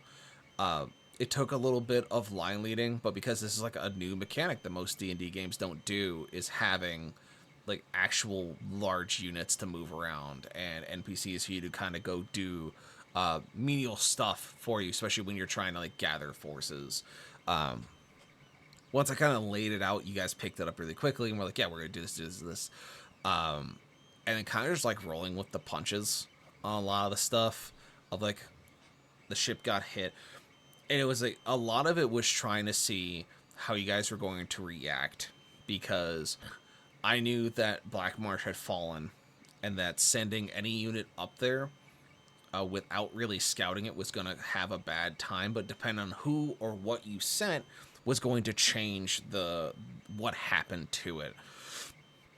And so like sending the ship up there or the fleet up there was interesting because the ships were going to do what the Navy does, which the whole job of a frigate is to take rounds so the more important ships don't. And so losing a frigate and the rest of the fleet being able to break off through like panned communications with you as like things were going bad, they're able to kind of circle back, which then led to you guys having that moment of finally understanding like how big your spheres of influence are and like how far you've grown as characters in this world ever since you first arrived. And so it was like very interesting party growth dynamic and like looking at character growth and development. This was kind of giving you the weight of what was happening and what was planning to happen. The other side of it is like, thank God I didn't send the airship, because that would have had a bad time. You probably would have lost the airship from just the volume of fire, and it just would have caused a cascade of other issues going forward that you'd have to work through. And it's like then like having you guys roll at the beginning to see what was going to happen, and then seeing what scenario was going to get picked for you by the dice, just kind of see what was going to fall into. And it was like you guys had all this great planning. You were building this all up. It was wonderful. It was great.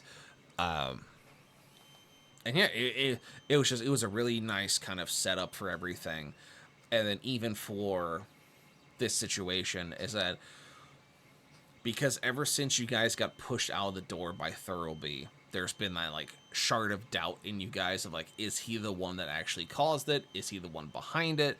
You know, we found his journal that kind of talked about who he was and who the heroes we found in that necropolis were, and like whose artifacts we're carrying, and like all this and the other thing, just like kind of lining continually up of who's like backstory kind of lore building into it. And then it was like you came into seeing him basically surrounded by empty space, and then the people that he tried to protect that were the most defenseless, who had nothing to do with this conflict, had been killed by Mangst. And you just saw him break in front of you as every shard of his own compassion for who he remembered was his friend was now gone. And that was kind of leading you into what the final fight is going to look like. And then on top of being like, oh yeah, you're all inside now, prepare for battle from the outside, as now you're being reverse sieged. Like, yeah. But yeah. So this was definitely a good setup. It's definitely been a few weeks since being able to sit down and do this session. So I kind of accelerated some of the timeline to make it easier so that we could set up for the final one. Because the next session, well,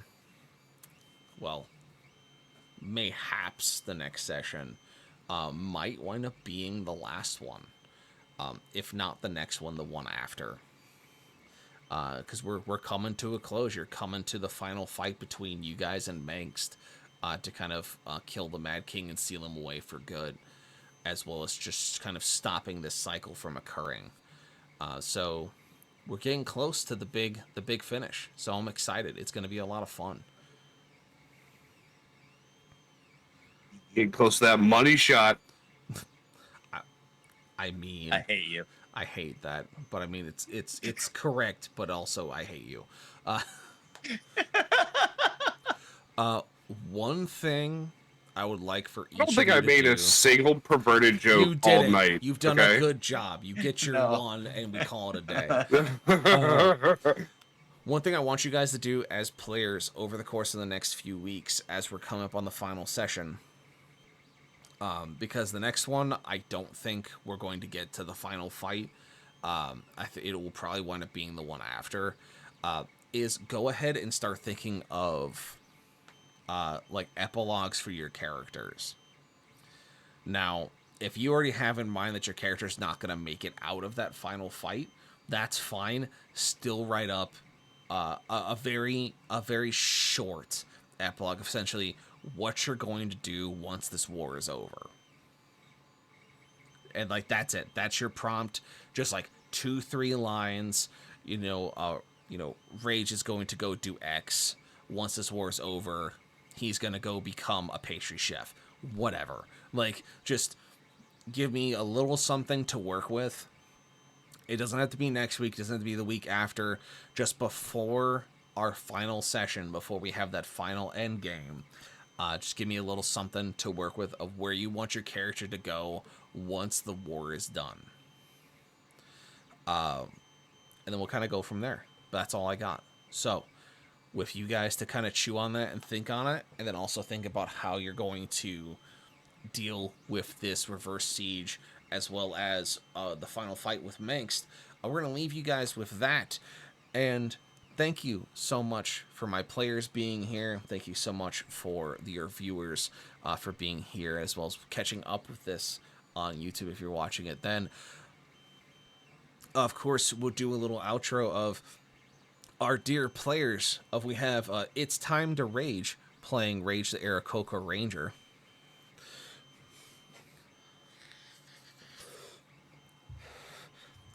We then, of course, have Mr. Stealth Rage 7 playing Finrod, the High Elf Monk.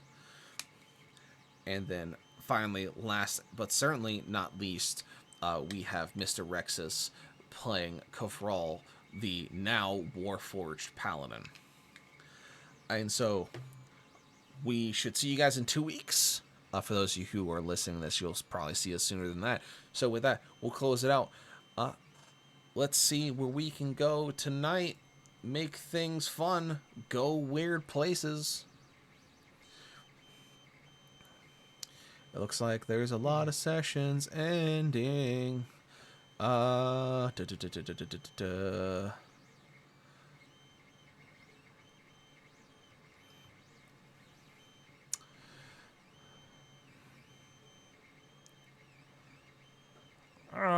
Yeah, everyone's kind of at the same timeline we are, so I think a lot of places are going to be closing out for the night.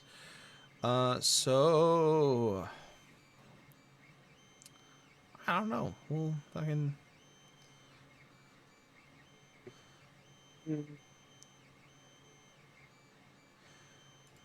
we'll raid out to